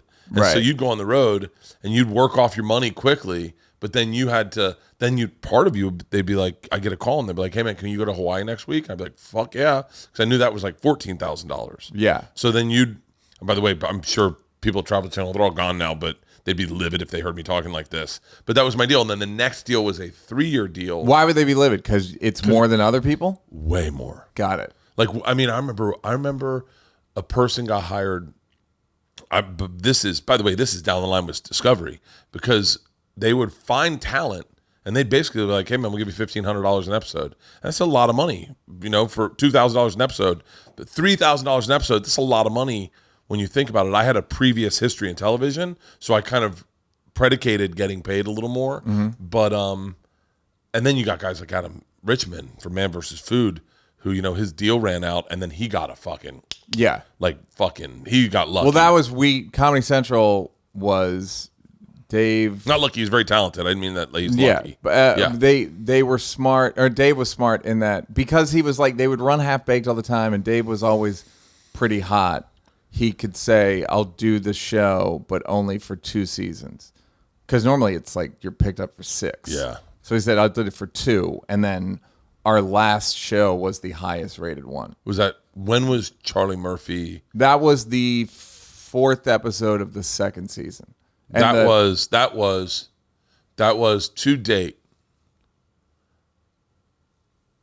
one of the funniest things, one of the best things I've ever seen on television. Ellen coming out of the closet in the airport is number one. That's the funniest thing I've ever seen on television. Great. That blocking on that with the mic, fucking killer. Killer. I've stolen that so many times doing radio. How? Many times. You're doing radio and you go, all right, I'll tell you how much I'm making this weekend, but don't tell anyone. And lean over to the other guy and say it in the microphone. Oh, that's really fun. I've stolen that a million times. Right. I'll give you my phone number, but I'm going to say the last 4 digits to her. Seinfeld's the bet about jerking off. You know what's funny? I've watched maybe 4 or 5 episodes of Seinfeld in my life. Seinfeld. I see quotes or I'll see a meme on Instagram and be like, boy, that's a fucking funny show right there. Like literally everything Costanza says seems funny. Everything Kramer did, when he drank the beer with the cigarette in his mouth. Is one pull up. This is the funniest thing. This is one of the most talented, brilliant things I've ever seen on television. Does he say the N-word or not? Go ahead. He does at the beginning and the end. Have you ever seen him kill the beer at the fucking with a cigarette in his mouth? Just watch this. And you're like, by the way, watch, he's puffing the cigarette as he's drinking. Wow. He's puffing the cigarette. I mean, this has got to be a trick he learned somewhere. Yeah. And then. And it was probably in plot also. Yeah. Like they figured out a way to do it. It was such a good. I wish Jerry Seinfeld was more approachable. I know he can't be. I'm lucky in that he'd seen 3 mics and then we did a commercial and then I ended up doing Comedians in Cars. So he is approachable in that. He's not approachable. I could talk to him about whatever. I don't. Rogan's approachable. Yeah, for sure. Rogan's approachable. If you see Rogan at a club and you're a comic, he might say hi to you first. Yeah, and you'd be like, "What's up, Joe? Hey man, I love the ... and he talks to you. Hey man, what do you think about that?" Jerry is not that human. No, you're absolutely right. Like because he's so funny. He was so fucking prolific, so epic, such a part of so much of our lives. You feel like you know him. Same way podcasting changed the game with like intimacy with comics. I mean, Jerry was one of the first ones where I was like, I know that dude. Yeah. And he's a comic. And so like I'm watching it as a comic, and the few interactions I've had with him have been is the word curt? Yeah. Frosty, curt. Yeah. Very nice. Not a dick at all, but I wish he was like a guy you could like Colin Quinn. Oh. You know? Yeah. Or who he's very close with. Yeah. Jerry directs a lot of Colin shows. I bet he, and I understand he can't, but I mean, you know, whatever. It's whatever. As a comic, you go, yeah, you could. You could. Yeah, I know. Yes. I mean, I've never run into Dave. I don't know if he's approachable. I imagine he can't be. No, Dave's approachable. Okay. But wait, what were we talking about? Okay, the funniest things I've ever seen. Yeah. Okay. Those two go down as things where you're grabbing onto the thing next to you. 2 things in Chappelle's show were the funniest things I've ever seen in my life. Dave Chappelle as George Bush, and when he grabs the boom mic, he says that N-word kill my father. Yeah, yep. And that's the. Yes. It's so brilliant. I don't need to tell you why it's brilliant because you did it. But here's an interesting thing. I wasn't that into that sketch going into it.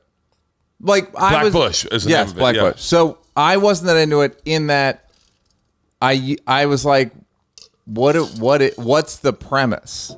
What I underestimated was how fun it is to watch Dave do kind of anything. Yeah. But as like a writer, director, whatever the fuck I am, like I was like, I don't know, dude. Like it doesn't seem like much of a premise. Once he was like, we're doing it, I was like, okay. And I wrote as many. What I find amazing about that sketch is the shit when he says Kofi, because I had watched it when I was doing that speech. He says he's doing a speech and he goes, Kofi Annan, why don't you should be in Times Square selling fake hats. so fucking racist and hilarious. So He also like did a thing about all the people that were helping, like Stankonia is sending planes. yeah, Stankonia. Somebody sent Stankonia is willing to drop bombs over Baghdad. He's just like It seemed like it was very he's loose. channeling it in a way that it was like our last shoot day. We're both so tired.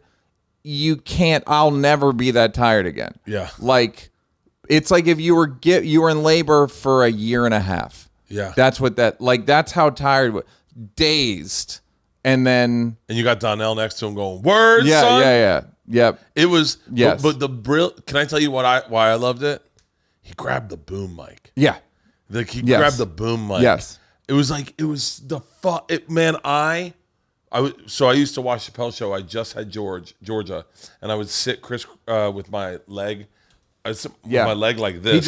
He grabbed our mic. He grabbed the production mic. The Yes. production mic. Yes. So so I would put Georgia right here, and I would watch Tough Crowd, then I watch Chappelle show. Every day I get off the road, the day I come home, Monday I'd fly in. Tuesday morning I'd wake up with Georgia, let Leanne sleep, and for my morning I'd feed her, and then I'd let her take her nap, and I'd watch all of the Tough Crowds and all the Chappelle shows. It was my favorite moment I can remember as a parent. Well, that thing of that's the big one. That to me is the clearest part of the premise is if a black guy said he tried to kill my father. Yeah. That's where it just gets like but George Bush said it, so you're like, well, yeah, I guess we should invade. Yeah. If a black guy said it, he'd be like, what kind of ghetto ass president? But so you just have a guy say it.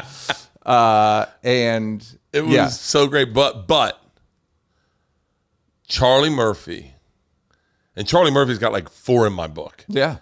But Charlie Murphy, when he told that fucking Rick, it was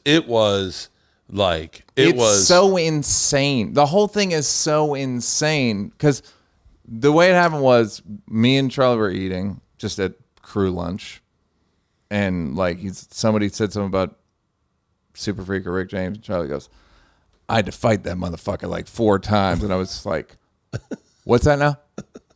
And then we were shooting the Time Haters, a sketch we ended up whatever, and then I was like, "Huh?" And he's like, "Did motherfucker did it?" Tell, and I go, "Come on," and I literally just walk him over to Dave and I go, "Say to him what you just said to me," and he goes, "I had to fight Rick James 4 times," and Dave just looked at me and I'm like, "Yeah." Right. So how did you guys come up with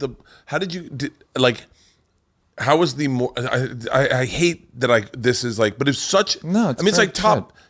In all honesty, it's got to be top 100 things ever done on television. Even I'd say I didn't want to go top 10. You know, obviously you have crazy. I mean, again, it's all just like taste, but like, it's insanely funny. But so how was the making of that? Like, what was the making like? The making of it. First of all, the making of it was. Like, did you shoot? Did you shoot Dave's stuff and then go? It's not working. The original. I had an idea where we would shoot Charlie doing his version, and then Dave plays Rick, and Dave plays Rick, and Charlie plays himself. And then I had another and then I was like, maybe we get a Rick tell his side of it, and Dave plays Rick. Like, I had to wait. So then we ended up just doing Bijan Shams, who's a really good friend of mine and edited Chappelle Show, and he just edited my new one for Netflix and your new special? My new special, yeah, November 8th. NealBrennan.com. Hey, this will come out right then. Oh, great. Yeah, it's coming out whenever, November 8th. So good you did 2 Bears and not Birdcast. Oh, fucking thank God. I mean, it's like throwing it away. Doing Birdcast is just like practice for a better podcast. Okay, that was the thing. Yeah. That was the thing. That's fun. No, that's fun. So I shot Charlie. I filmed Charlie sitting down doing his interview, and Bijan watched it and he was like, he just is low energy. Yeah. And he's like, you might want to reshoot it. And I was like, fuck. And I felt embarrassed because it was like the first thing I directed for the show. Like, and so I was like, I went to Dave, I was like, I think I got to reshoot this Charlie interview. And he's like, really? So I reshot it with him standing up. And that's so much better. So much better. So it's like Bijan tells me, I'm embarrassed, but I'm like, he might be right. Go to Dave. Dave's kind of like, are you sure? I'm like, yeah. And so shot it, and then Rick came in, and we did his side of it, and then we did the reenactments. I think we might have done the reenactments the day before Rick got there. Dave at one point says it's a celebration. I'd never heard anyone say that before. Charlie then goes, Rick used to say that. Like just weird shit like that, where it's just like, I don't fucking know. Yeah. Like Dave could just channel shit sometimes. The funny thing was, we used to edit. I'd have to edit for like 2 days straight to get, because we had these tapings that were like scheduled audience. That's going to be the episode, and then we had to like get it ready. So for you air. had your production schedule was shoot, edit, and then cram it in, and then episode. Oh fuck! And then air, and they aired 13 weeks in a row. There was no like 3 on, 1 off. Yeah, 13 weeks in a row. So once we start, it's like the Lucille Ball thing where you're just trying to get shit and like eat like the Lucy in the Chocolate Factory is my favorite. That's my favorite analogy of things. Yeah, the conveyor belt's going. Yeah. So the first episode was like of that season was like racial draft, the N-word family, and so we had the audience there, and sometimes we'd show sketches that weren't done, and I told Dave, I was like, I might be able to do a cut of Rick, like I'll do like a quarter of a pass. I'd been up for 2 days. Yeah. So I look fucking like Wile E. Coyote. I look like Wile E. Coyote with like soot explosions. Yeah. And we show a version of Rick James. It does okay, but it's really shaggy.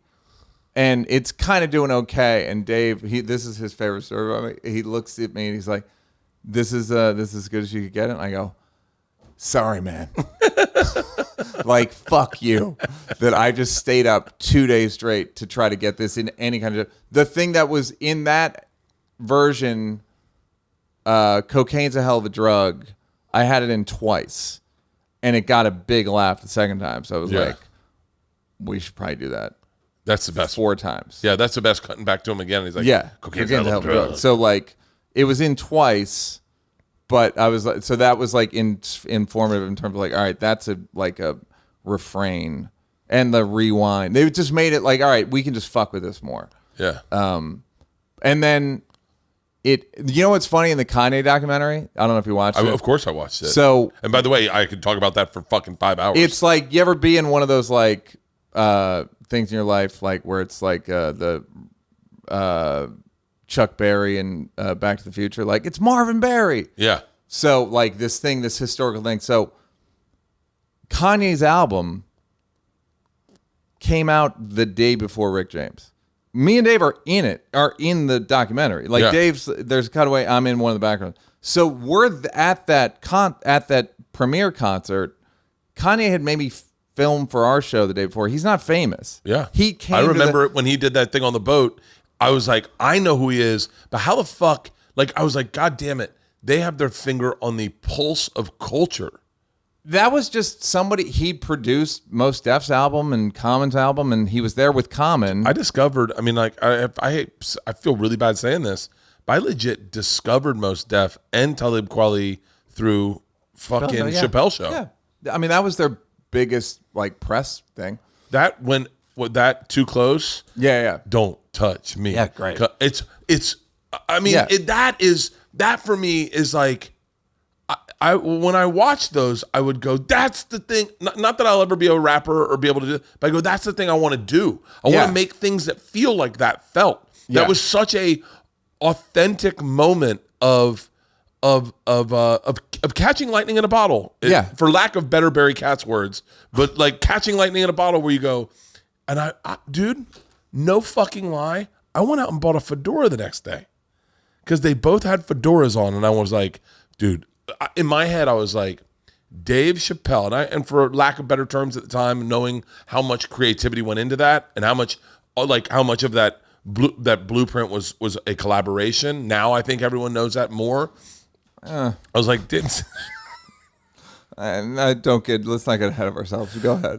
But I was like, that Dave Chappelle is literally holding the pulse of America, and he's telling it faster or slower because I'm discovering Mos Def his album came out, and I bought that album. It was a great fucking album. Yeah. Kanye, I see Kanye. I go, I don't even know who fucking Kanye is, and he's rapping on a boat in a fur coat. Yeah. And I was like, and I go to the store and I see his thing up, and I'm like, shut the fuck up. So I get College Dropout, and I'm like, motherfucker. Well, like, this is 13 excellent songs out of 15. Excellent songs. Out of 15. What's crazy is when you see that documentary and you see him playing it for people and people not getting it, you're like, wow. Like Scarface, I don't know if Scarface didn't get it, but it was. Or if he was like, Scarface didn't get it. And I love Scarface, but this is happening in comedy. Haven't you ever seen somebody been like, and then next, okay, not once. I think what happens, it goes back to that thing we were talking about. I think people have bias in the way they perceive things. So I think when Kanye went into that record executive's office, the female, and played the song, the one part of the song that's so applied to black women in America culturally about Gucci, Prada, whatever. I don't think she has a trained eye to look and say, let me hear what you're doing.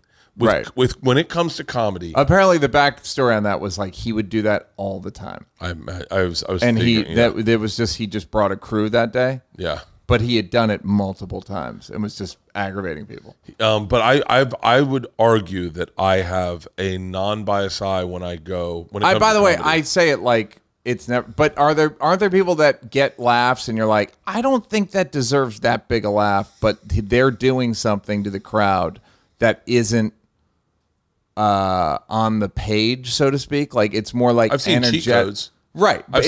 So like I'll tell you, there are people that people love that I go, oh, I get it, right? But I've been doing it long enough where I go, I know the cheat code. I'll tell you what they're doing. Yeah. Like my favorite one is when you see someone tell you they're doing crowd work. Yeah. And they're just asking you the premises to their jokes. Yeah. Like that's like old school. Yeah. That's like how you survive at the Miami Improv. Yeah. That's so funny. Yeah. And so and people are like, dude, he's genius. Have you seen his crowd work? I go, Ian Bagg does crowd work. Yes. Ian Bagg's greatest crowd work guy. The greatest crowd work guy in the Yes. Ask questions with no direction. Speaking of which, I watched Howie Mandel last night do a show. Mike Binder's show? Yes. Did he call you to do it? You couldn't do it? Yeah, he called me. I did it. How was it? It was not bad. Yeah. I mean, it was like a kind of weird, but Howie. It was this weird thing where the crowd was super like heckly, and Howie did crowd work, and he was as good as that fucking HBO special from 1983. He's sharp as fucking Arsenio shit. told me a story about Howie where Kinnison was afraid to follow him. Kinnison was like, who the fuck is this guy from Canada? Who the fuck is he? Like, because he couldn't follow him. He would crush that hard. And he was about that good last night where I was like, dude, that shit was excellent. Howie is the quickest fucking brain. Yeah. I cut you off a million times. Yeah. Go back to, tell me the end of how Rick James. Okay, so you play it in the thing. It gets it's kind of a shaggy cut. Yeah. It gets a lukewarm reception. Yeah. But I'm like, all right, I know how to. I think I know a way into this. And how important is that when you do those cuts? How important is showing? How important this is I think a really good question to anyone who's really into this. How important is it to? What's the difference when you show it to Dave the first time versus showing it to a stranger for the first time?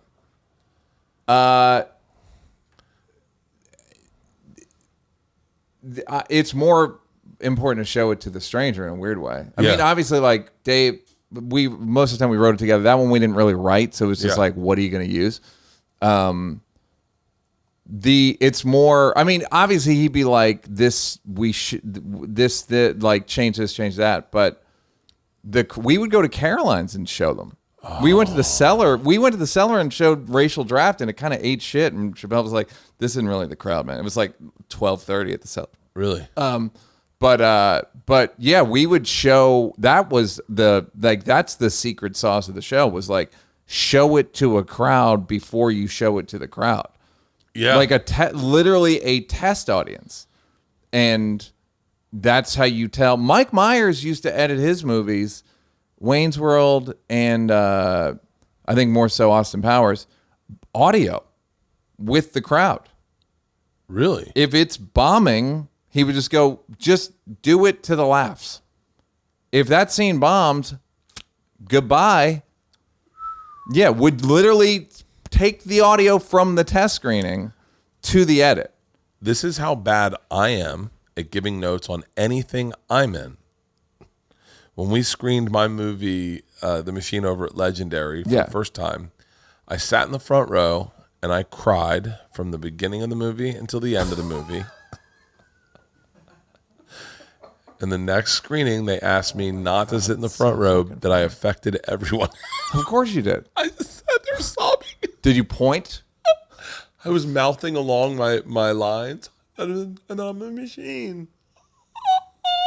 And Leanne's like, the next time, Kayla and Leanne and everyone was like, Peter was like, hey man, can we put Bert at the back? Yeah. Because he's really affecting like the way everyone else is in the movie.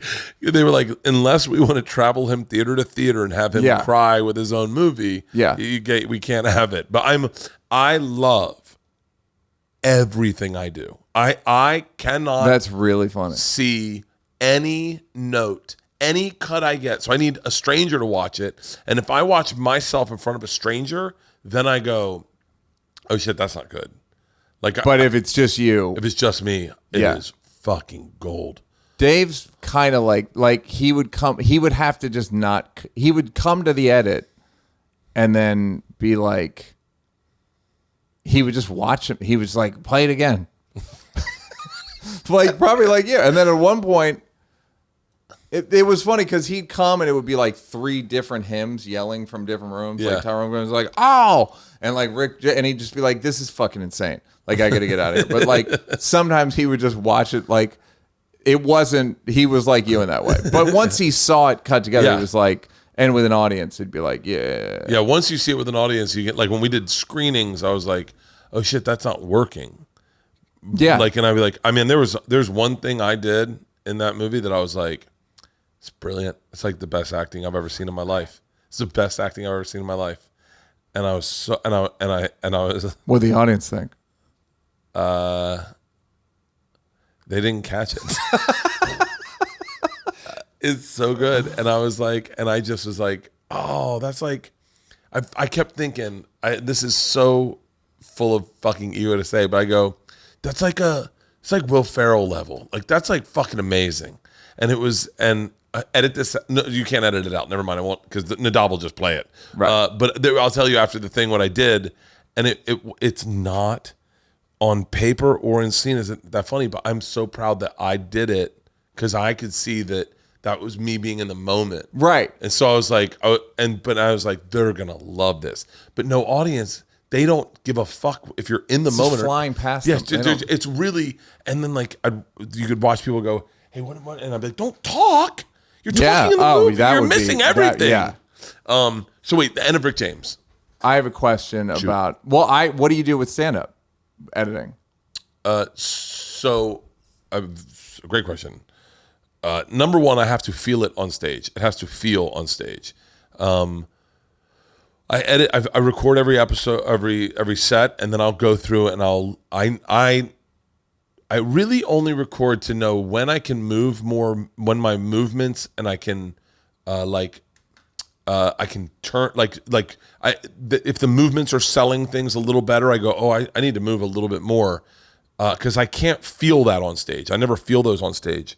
When I watch video, for the most part, I look for my lazy writing, and so like I have a lot. Okay, well, what do you do when you're editing a special? Leanne does it, and you just do you watch it? I go in with 2 bottles of wine, and we have a great guy that edits all my specials. And Leanne comes in. Leanne's a brutal fucking cunt. I mean, she is so fucking, and she's so like, she believes in 100% honesty all the time. Mm-hmm. And so she'll be like, well, this is stupid.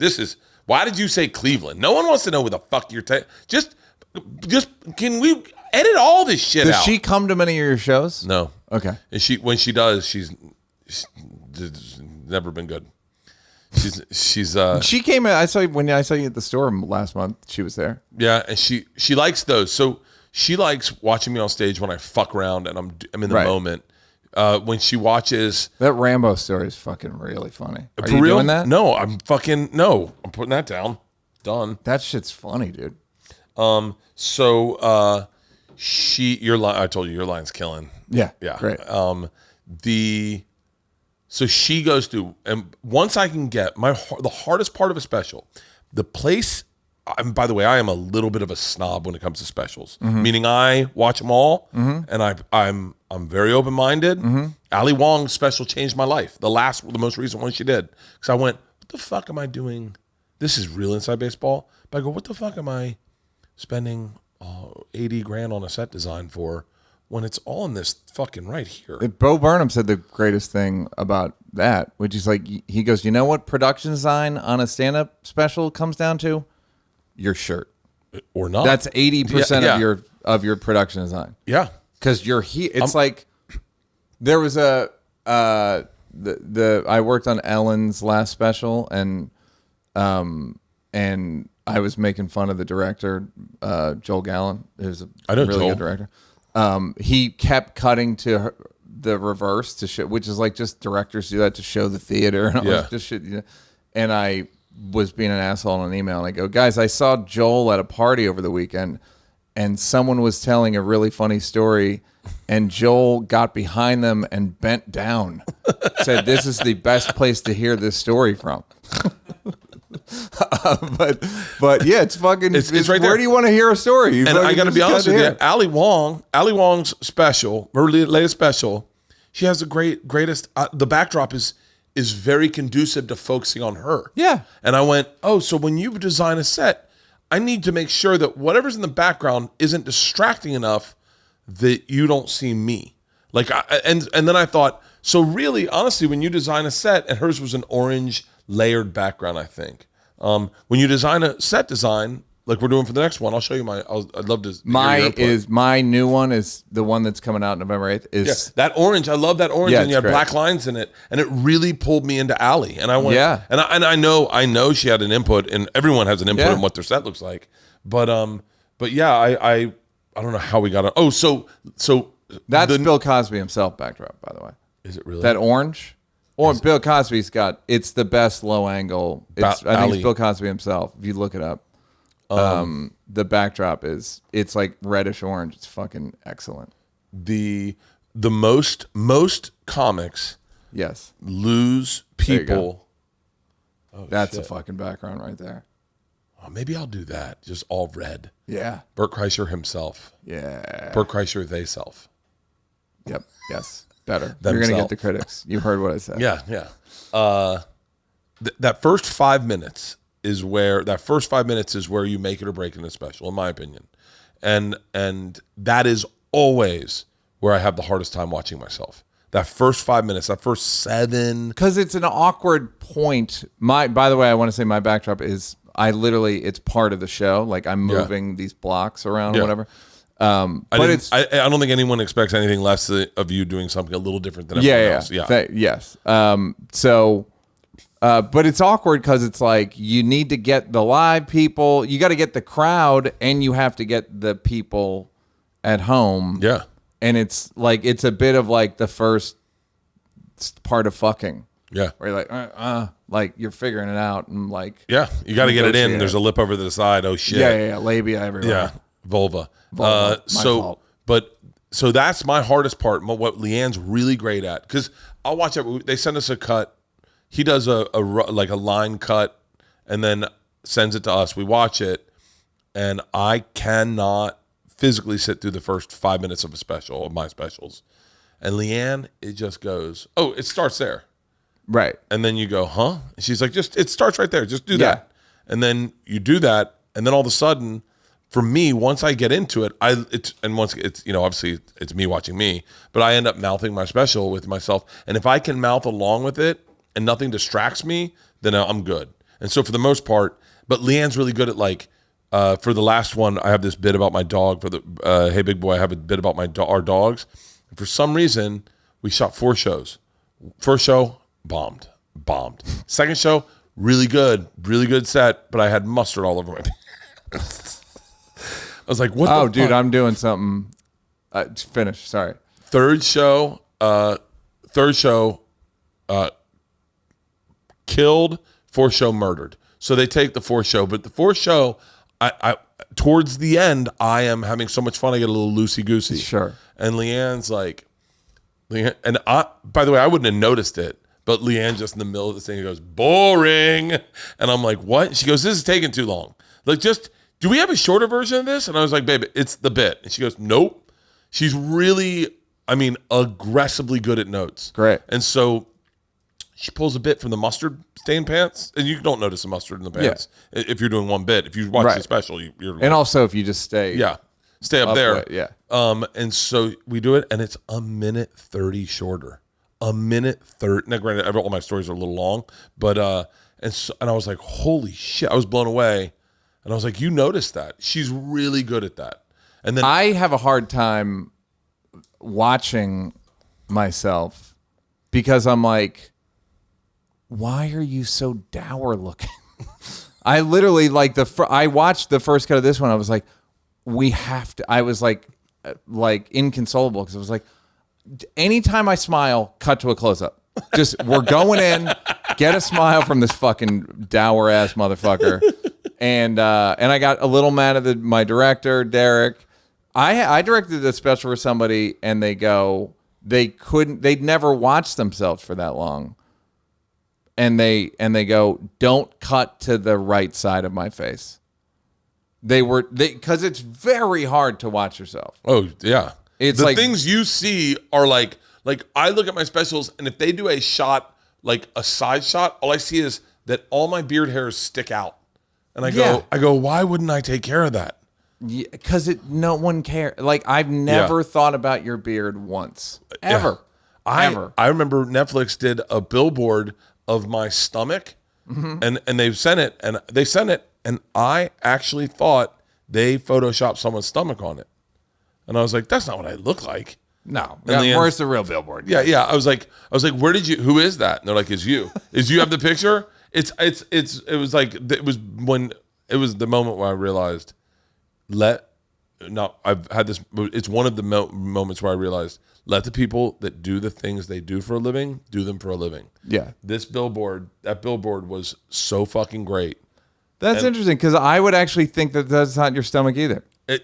Thank you. It's definitely my stomach. Were you sticking it out? No, I was talking in the special. That looks bigger than I would think. I could, and by the way, the guy, none of these mediums look like that stomach. no. Do you know what I mean? Yeah. I'm with you on this. I mean, yeah. Yeah, it's but did Yeah. you So all right, this is what I want to tell you. So, you know how I forgot to say a line during the show. Yeah. And so we do this thing called ADR where you just record and then I went back there or whatever. Yeah. You just take the line. My line Never was, thought about ADRing my I've never ADR'd a special. I take you one step closer, Okay. one step further. So my line is, some of us have felt that way our entire lives, right? That's the line. I record it. Post-production supervisor, Aaron Champion, the great Aaron Champion, says, we could deep fake this. I was like, what's that now? He goes, we can deep fake it. I've got 3 deep fakes of myself in the special. And Netflix is like, wait, what? And we're like, yeah, we're just going to deep fake it. It's my likeness. I said it. I can show you the second. It's not finished. I'm dying. But dude, by the way, it's how far are we from people deep faking their specials? And you and could make putting a out- new Rodney special today. Do you follow me? Like, because 100% Rodney's jokes they're not topical. You could So if make you it- wrote an hour of Rodney jokes, yeah, I was thinking like you wouldn't want to do Pryor because it was so like autobiographical and current. but you could do Rodney, You could do somebody like Rodney. Gilbert Godfrey. Yep. You could do so many. They were saying Bruce Willis sold his likeness to a last deepfake week, company. yes. Because honestly, some of us have felt that way our whole lives. This is gonna fucking. Oh my god. Oh my god. Because honestly, some of us have felt that way our whole lives. That's not even the good version yet. So yeah, as I was doing this, I was like, I don't even Fucking know. Shit. Yeah, we technically never have to do another special. Do you know what I mean? Like, because it's gonna get cheaper. Okay. Soft pitch. Yeah. What if me, you, Jesselnick, and Tom decide to create a comedian? Mm-hmm. We'll write all his material. Mm-hmm. We'll have an amazing voice actor do it. Mm-hmm. And we deep fake his face. And we put out specials every 6 months. Just, hey, yeah, this is the new one. Here's the script. Yeah. It's like the band Gorillaz. did Yeah. that. You could 1,000,000% do that. The technology needs to get cheaper Is it because it's still expensive? pretty expensive. Yeah. It's like not like insane, but it's like, it's probably I'm going to guess like at this point around $1,000 a second. What? Did you see the Brian Monarch video of Eddie doing Pryor? No.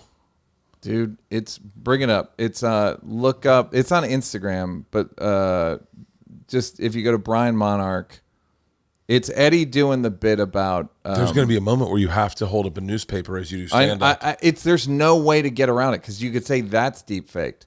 Keep scrolling, you'll see Eddie Murphy bottom right there, right side. Here, do I This put is- headsets on? All right. All right. Yo, Richard, Bill Cosby just called me up and told me I was too dirty. And Richard said, the next time motherfucker call, tell him I said, suck my dick. Oh my God. Oh my God. I don't give a fuck. Whatever the fuck make the people laugh, say that shit. He said, do the people laugh when you say what you say? I said, yes. He said, do you get paid? I said, my yes. God. He said, well, tell Bill. I said, have a Coke and a smile and shut the fuck up. Good. Oh my God. Matt and Trey own a company, a Jello deepfake pudding company. eating motherfucker. They were making a Trump That's deepfake Richard. with it. Holy shit. It's Is crazy. Brian Monarch doing these by himself? I think he is. I think he just learned the technology and did it. Because he's done them and he sends them to me and I always go, oh, this is amazing, man. Thanks. Thinking he found them. No, I think he makes them. Oh my, that changes the game. Yeah. So I'm deep faking myself because I just was like, that line should be on screen. But it just makes you go, that's. Well, Tom deep faked me in the dance video at the end. Oh, right. He took my face and put it on a much skinnier guy. Right, yeah. But that is mind-boggling, and it takes a guy who can do impressions. If you're doing impressions, Yeah. But it's not. It almost makes the impression worse in a weird way. Like that, I'd rather see just Eddie. The thing about stand-up is part of it is you imagine it. yeah, It's like you let them do the CGI. yeah. And it's more amazing if you're doing it the full time. The weird thing now is I'm like, are you a deep fake? Like it doesn't take long. Once you go, Tom deep fake me, and I go, wait, am I Tom? Like very quickly, people Oh are my going to be God. nostalgic. I had this thought the other day. People are going to be nostalgic for reality. Yeah. Like, man, we were just there and we just walk. And it was me and him and we'd walk and we shook hands and it felt like something. And because the thing you realize about like VR and Zoom and all that stuff. Somebody was telling me they have a kid. He's like, the amount of behavioral issues there are for like 6 and 7-year-olds now. They think, so he's like, my daughter went to school for 2 years. Her first 2 years of school were on Zoom. Yeah. They started school this year in person, and she doesn't understand that this is reality and that Zoom is fake. Oh my God. And you're like, what? But I know he's right. Like, I don't think the daughter's an anomaly. I think it's like, yeah, that makes sense. And I don't know what like that does to the formative brain. Yeah. Because my nephew has only lived he was actually didn't start school, but he only knows what it's like to live with his parents. And so sometimes he can have behavioral issues. Yeah, because they're not used to dealing. The kids aren't going to negotiate. They're just going to hit you or scream or bite you or whatever. And his sister was born towards the end of the pandemic and now is going to school right away when he wasn't allowed to go. And it's fucking, that is insane. I stopped. This is the smallest version, but I wore, for the longest time, I wore the Phoenix Sapphire 6. It's a runner's watch. Mm-hmm. And I wore it because it kept my heart rate, it kept my all the stuff. And I also would wear a Whoop, but I like to see what I was doing when I'm running. It would alert me when I got a text. It would alert me, if I'd get messages. Someone came in the house, I'd get a thing. Oh, okay. So if I'm laying in bed and someone walks into the house, the Nest Cam will come up and it tells me. And then I bought this watch and I realized how detached I got to be and how my brain wasn't thinking about all that shit. And I was like, fuck. Like that, it forces you. You get an Apple Watch. Have you ever been talking to someone and they're just like this? You're like, are you late for something? Yeah. And they're like, no, I'm getting texts. Yeah. And you're like, and being in the present moment, I think there will be a time very soon where people get nostalgic for like analog life. There will be like analog like parks or like resorts or a resort like with lock no your phone up. For real, I think it will be. There kind of are now, but I think people always say when you go to do you lock phones up? No. I don't. Yeah, but my material's not that good. Yeah. So were a lot of the people who lock the phones up. Let's not get at it. It does not directly commensurate with how good the material is. But people say when they go to like Dave shows or Mulaney or whoever, big phone locker, they go, it's more fun because it's like I don't want to have to worry about it. These phones are great and amazing. But at the same time, it's nice to not have to. It's been nice to not really think about my phone talking to you. That's what's funny is people.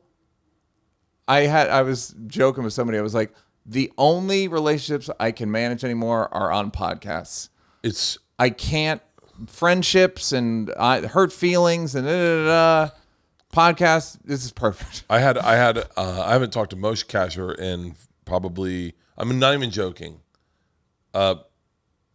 I'm probably 6 years. I just hung out with him, or done anything with him, or even texted with him. And he came on and did a Something's Burning with Kurt Braunholer, who once again I haven't talked to in probably 6 years, and we had so much fun. Yeah, we laughed so hard, and then I haven't talked to him since. Yep. And then this morning I was like, I texted him. I was like, hey man, I had a great time with you. Like, and then I was like, what am I gonna? And then should we hang? Like, And then I was like, do you want to do another podcast or something? We should probably monetize it. I remember Joe saying that to me one time. I was like, what are you doing? And I go, we should do something. You want to hang out? And he goes, you want to do the podcast? And I was like, I don't know. And he was like, I mean, why not, right? If we're going to talk, we should record it. And I was like, oh yeah, a good call. He's like, tomorrow? I was like, yeah, I'll see you tomorrow. And we hung out, got high, got drunk, did a podcast. And I was like, that was a fucking blast. Yeah. As opposed to just getting high and getting drunk for free. No, there's value to it. The thing, because the guy I was talking to about his kid was talking about porn.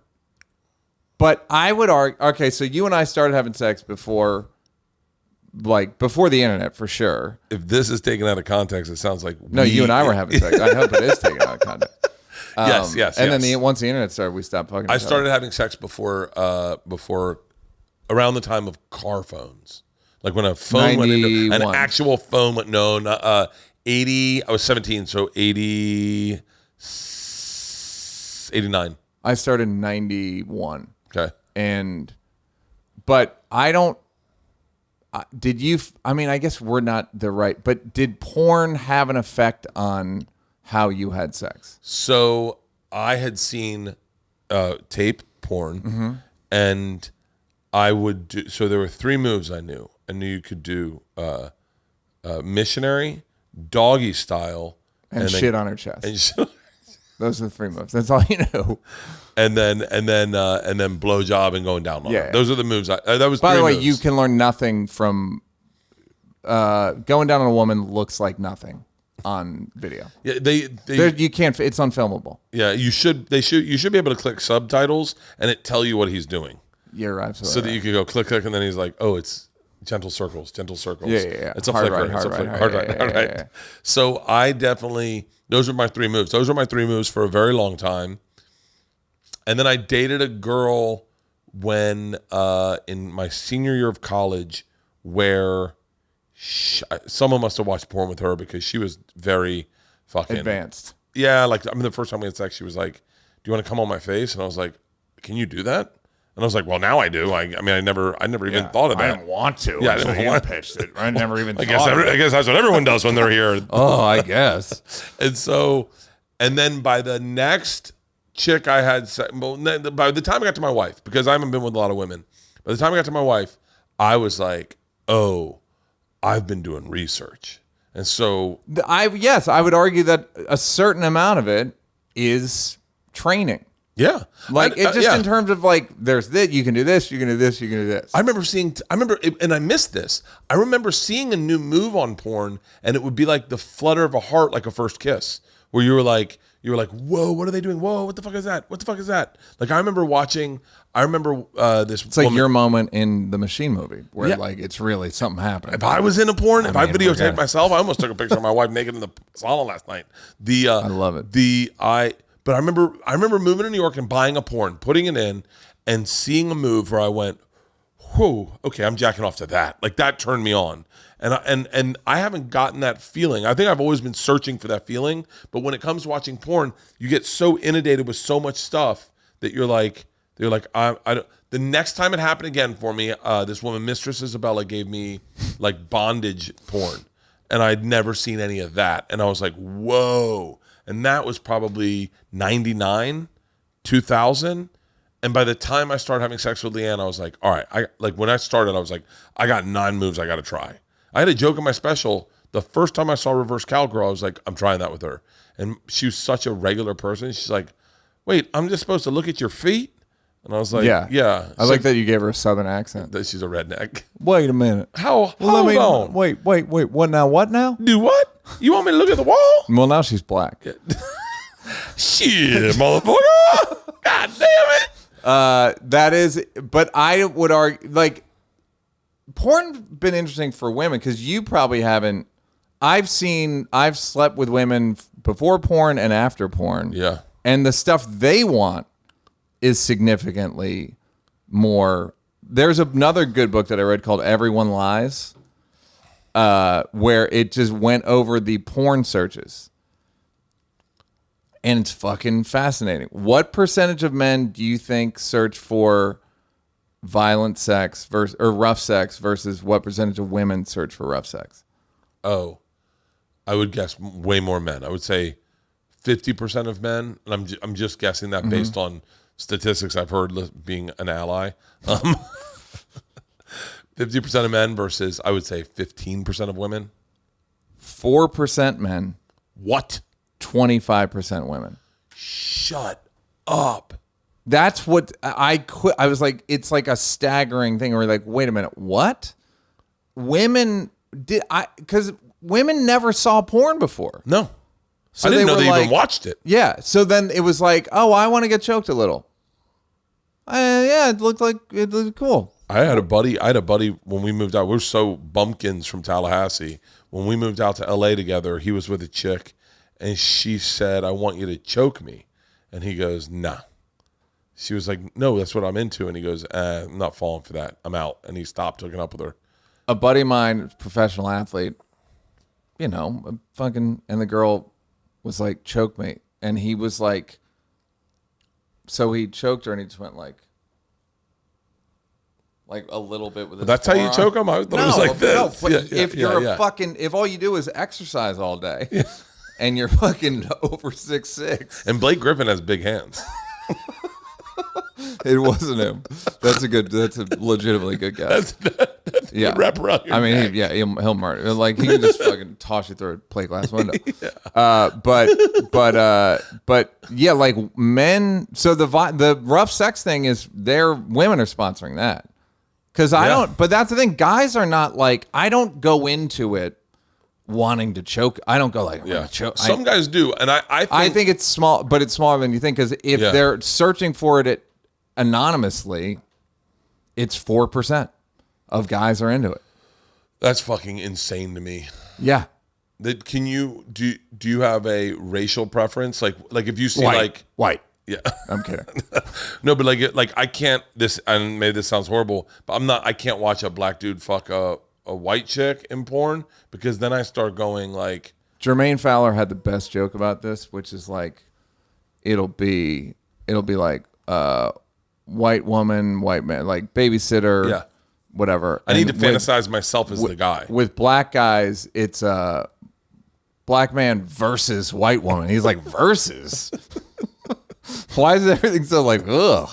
I don't, no, you're right. It's like, who do you, because by the way, if we're talking about, there's something incredibly gay of wanting the guy to come as a straight guy. Yeah. Like, I want to watch another straight guy. Well, there's a lot come. of gay. There's a like. I would argue even watching blowjob videos, like a girl sucking a guy's dick, is pretty gay because like you're just going like, oh yeah, I hope he's liking that. Yeah, like I hope that boy likes that. Yeah. I watched one blowjob video. I watched Savannah Sampson One Night in Paris or whatever with Savannah Sampson, and her blowjob scene was so aggressive with Rocco Siffredi's that I was swallowing. That I was like going, we gotta clean our mouths up, Savannah. Jesus Christ. Have you ever seen that? It's aggressive. You would remember. Rocco is all aggressive. Rocco's fucking. Yeah. I can't watch his stuff. It's more like X Games shit. Yeah, it's like what? Well, that's one of the things when girls want rough sex. It's like, all right, you know how much fucking work this is for me? I've been doing a joke recently about like girls don't understand when guys don't want to have sex, and it's like, because I don't want to do a planks class at 1:30 in the morning. Like you guys get to just float on a pool, whereas we're digging a pool. The difference in fucking the amount of shit we have to is staggering. How long have we been going, Holston? All right, Nadav's gonna kill me. We should have done 2 episodes. Jesus. Let's see if I left anything off. Trevor Noah, most beautiful man in comedy, bigger than Kevin Hart. We never really talked about death, but I'm glad. David Chang, so you're gonna be on an episode of Something's Burning, motivational. God damn it. I'll bring that up when we do Something's Burning. Great. What's motivational? It's I have a take on motivational speakers versus autobiographical books. Meaning, if you read a book about a person's struggle and overcoming their struggle, it's more direct than a guy's 7 healthy tips to living.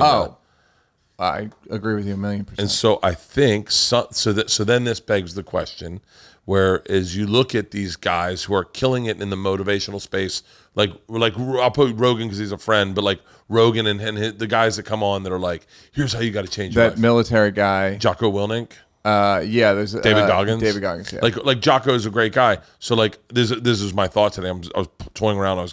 I think you're smarter than me, so I thought I'd go throw it your way and see what you came back with. Is Jocko's thing is once that alarm rings, you get out of bed. 4:30 in the morning, you get out of bed, you go to the gym. These are victories.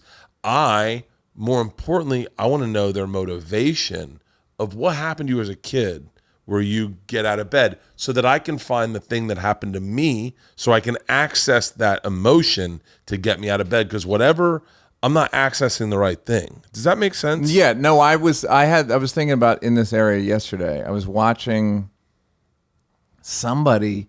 You ever be watching like sport? You'll find yourself tearing up. Oh yeah. And you're like, what about this is making me tear up? Yes, that's the thing I'm talking about. When Like, how do you see your like? What's the like? You literally made an autobiographical movie. Yes. What's the Bert movie arc? Not that, but I'm talking about the Ray Charles biopic version. Who were you at the beginning? Who did you become? Yeah, I'm the kid. Chappelle, once again, it's the things people say sometimes resonate with me, and I never forget them. Chappelle says one time, "Do you remember going to first grade and feeling like all these kids knew each other?" That is me. That when he said that, I went, That's based on a conversation he and I had one time, which is like, I couldn't believe how big their personalities were. It's like, yo, this is crazy. Yeah. How fucking big In their first personality grade? was. Yeah, like, yeah, this motherfucker's this doing guy bits, and I'm just like, it was scary as shit. I started crying in first grade. I cried first day. I cried first day so bad. Mrs. Thomas had to sit me at the front in a desk and hold my hand, and I kept looking, trying to tell kids like, "What if our parents don't come back?" Like, I was a mess. But that is, my arc would be a guy trying to figure out who he is, and I think not getting it until the end of his life. Do you feel like you made it late? Oh yeah, and I'm so glad. Well, yeah, Because I'm so glad because the guy that was supposed to succeed early would have not been a great guy. yeah. I would have been an egomaniac. I would have been buying nice cars. I wouldn't be the guy that doesn't look at his bank account and just goes, just put in the work, just work hard, Right. Bust your ass, show up, eat shit, cash checks, fucking, hey man, if they need you here, fly back there. If you're going to do this special, it's your last special you're ever going to do. Like, I think I would have been hardcore flash in the pan. Like, I would have been, Yeah. because I am so, and I think the older I get, the more I know who I am, the more I'm getting to like myself. I think I've never really liked the guy that shows up at the party and says the things I say.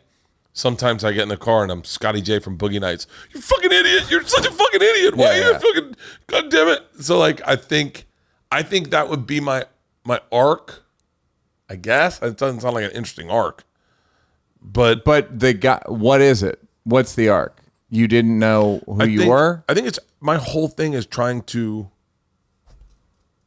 I feel like I've always like just like we talked about like Chappelle, Rock, all these big names. I go I know in my heart of hearts if they saw me in a mall, they wouldn't be like, oh hey, what's up? Like, I just know that. So, I bet money the opposite.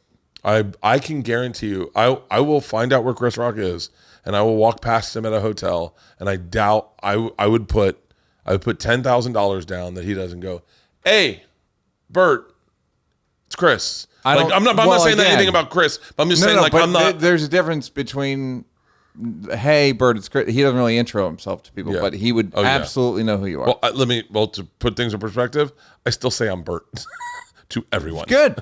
Like good practice. I did it to someone the other day who came backstage. She was like, "I'm Crystal," and I'm Bert. She goes, "Yeah, I know." And I went, "Sorry, that's who I am. I just, I'm not." But I think my journey is. I think my arc is.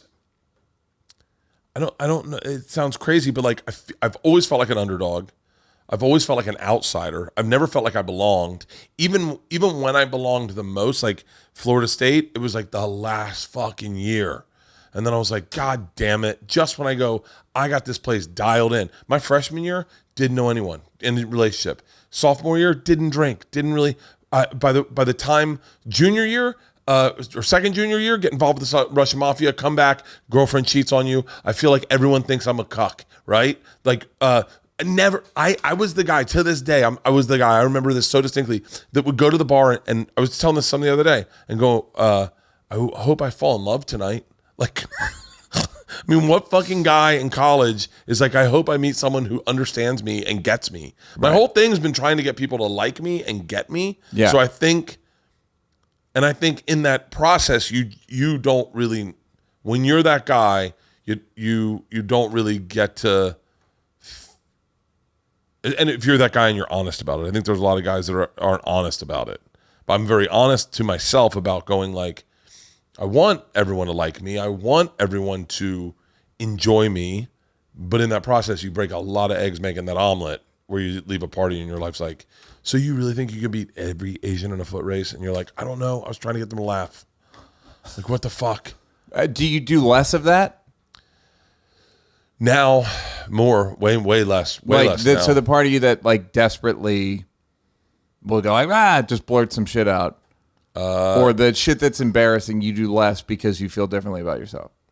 I don't feel differently about myself. I feel like I'm just as bad. Like there'll be someone will say something and go, we'll be at the store and someone will say something and I'll hear a voice in my head go, that's their story. You don't need to prove this to anyone. Do not tell everyone how much you spent on your car. Do not say the exact price that you spent on your car. Do not. I know exactly what you're talking about. I just got a car, and I'll be like, what the fuck are you doing? And then I'll just get in the car and be like, God damn it. And then you punch the number up by 5,000. Anyone can Google that and go, you definitely didn't spend that on a car. It's like, I like that, whatever that is I wish I could So you haven't, it sounds like you haven't changed. You haven't learned anything. Not at all. Same guy. Well, I mean, that's its own arc. That's a different movie. Yeah. It's a funny movie, though. Yeah. Like the guy who learns nothing, doesn't change, just got wealthier and more famous. You monetized that. You monetize how fucking. You're pitching a movie that is my life. Yeah, you just like learn nothing. Like achieved a ton. Still drinks like a fish. Still drinks the no Talks out of his only ass. Yes, only changes 1 month a year. Advertises the whole thing, monetizes it, makes videos about it. But that's a really funny story. I mean, that's a funny arc for a story. Like, learn nothing. I think those are the characters I loved. In like movies. Arthur is like that. Wait, does Arthur? It's like movies where it's they're Rodney Dumb and Dumber. Dangerfield. It's Rodney Dangerfield. It's Rodney Rodney at Dangerfield. the end of Caddyshack. It's Rodney at the end of Back to School. Bill Murray and fucking Ghostbusters. Yeah. It's I think I idolized those characters and I just was like, and subconsciously just became one of them in real life. Yeah. Well, a lot of those movies are a fight for your right to party. A lot of those 80s comedies are fight. Even old school. It's just it's not we're saving the senior center. Yeah. We're saving the frat so we can yeah. It's like we got to protect our ability to party. Which is your thing. I've been throughout my life, I've been every character that you love in Caddyshack. I've been Bill Murray. Yep. I've been Ty Trainer. Mm-hmm. And now I'm Rodney Dangerfield. Yeah. Hey, everybody, we're going to get laid. Hey. And then the TV version is, we're going to take a shower. Take a shower. Rodney's got the funniest line. There's some Rodney audio on like Apple Music or whatever. Yeah. He has a bit that's like a long bit called Southern Comfort. Yeah. About a airline, like a Southern airline. It's an airline bit, so it's a little hacky. Fucking funny and good writing. No respect. But he has a line that fucking makes me laugh where he goes like, oh man, what a crowd. You know me, I love crowds. You love crowds? You love crowds? What the fuck are you talking about? You know me, I love crowds. I've never heard anyone say, Rodney, no one really loves crowds. I sat in my car one time and listened on Sirius XM to one of his hour specials, one of his albums, and beginning to end, I was crying laughing. I was like, so fucking good. And even the bad ones have an integrity to them. Like, I know why you thought it was going to work. Yeah. And I love you love you. Yeah. I love you more because the joke, it's like didn't quite work, or it's like the logic is off. And you're just like, I don't give a shit. The crowd doesn't give a shit. It's like more fun. Everything about that guy, the fact that he would do Vegas and he'd be in a robe, naked in between shows. He'd take off all his clothes and just sit in a robe. The fact that Bob Saget had Rodney's joint box. I wonder what he did with that. Or I guess he. Yeah, nothing. I think his wife has it now. I think Bob's wife has it. What could he have done with it? So I hope he sold it. He showed it to me. He Showed it to me we did a podcast, Zoom, and he pulled it out and he showed it. He goes, "This is Rodney's gift basket. If I could deep fake anything, I'd have someone deep fake Brian Monarch. Can you deep fake Bob Saget going, Bert? And I want to give this to you." And so then I go, he said it in the podcast. Oh, yeah. Yeah. I think that's legally binding. Legally binding. If you said it, then it's got to be true. Did he say, I want to give it to you? No. Oh. He just showed it to me. That was so many comics are dying, it's hard to even remember. Oh, so many comics are dying that I started getting inundated with calls. I got like 4 calls. Hey, man, we're worried about you. I was like, Norm had cancer. Yeah. It's not like he fucking, I think because it happened so immediate, like no one knew about it, that everyone thought, that, oh shit, it was his life, like something. I also don't want to jinx you, but most people in Philly are built like you. Yeah. And they don't die young necessarily. Like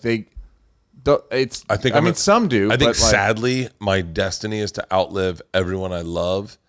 And every funeral I go to, people look at me and go, "It should have been you." Yeah. And Like, you've if I'm still gonna learned. You're outlive like, my- just learn nothing. Give them the thumbs up. I've learned nothing. Hey, we're all gonna get laid. Basically, that's what you're doing. This has been a great podcast. I Thank agree. you for doing it. Yeah. Your special, November 7th. November 8th. November 8th. Called Neal Brennan Blocks. Neal Brennan Blocks. Yes. I can't wait. And then obviously, let's see if we can do something that's burning before then. Yeah, please. To help promote it. Yeah. Thank you for doing this, buddy. Bert and Tom, Tom and Bert. One goes topless while the other wears a shirt. Tom tells stories and Bert's the machine. There's not a chance in hell that they'll keep it clean. Here's what we call 2 bears, 1 cave. No scripts, a bit of booze, amateur partology. Dirty jokes, raunchy humor, no apologies. Here's what we call 2 bears, 1 cave.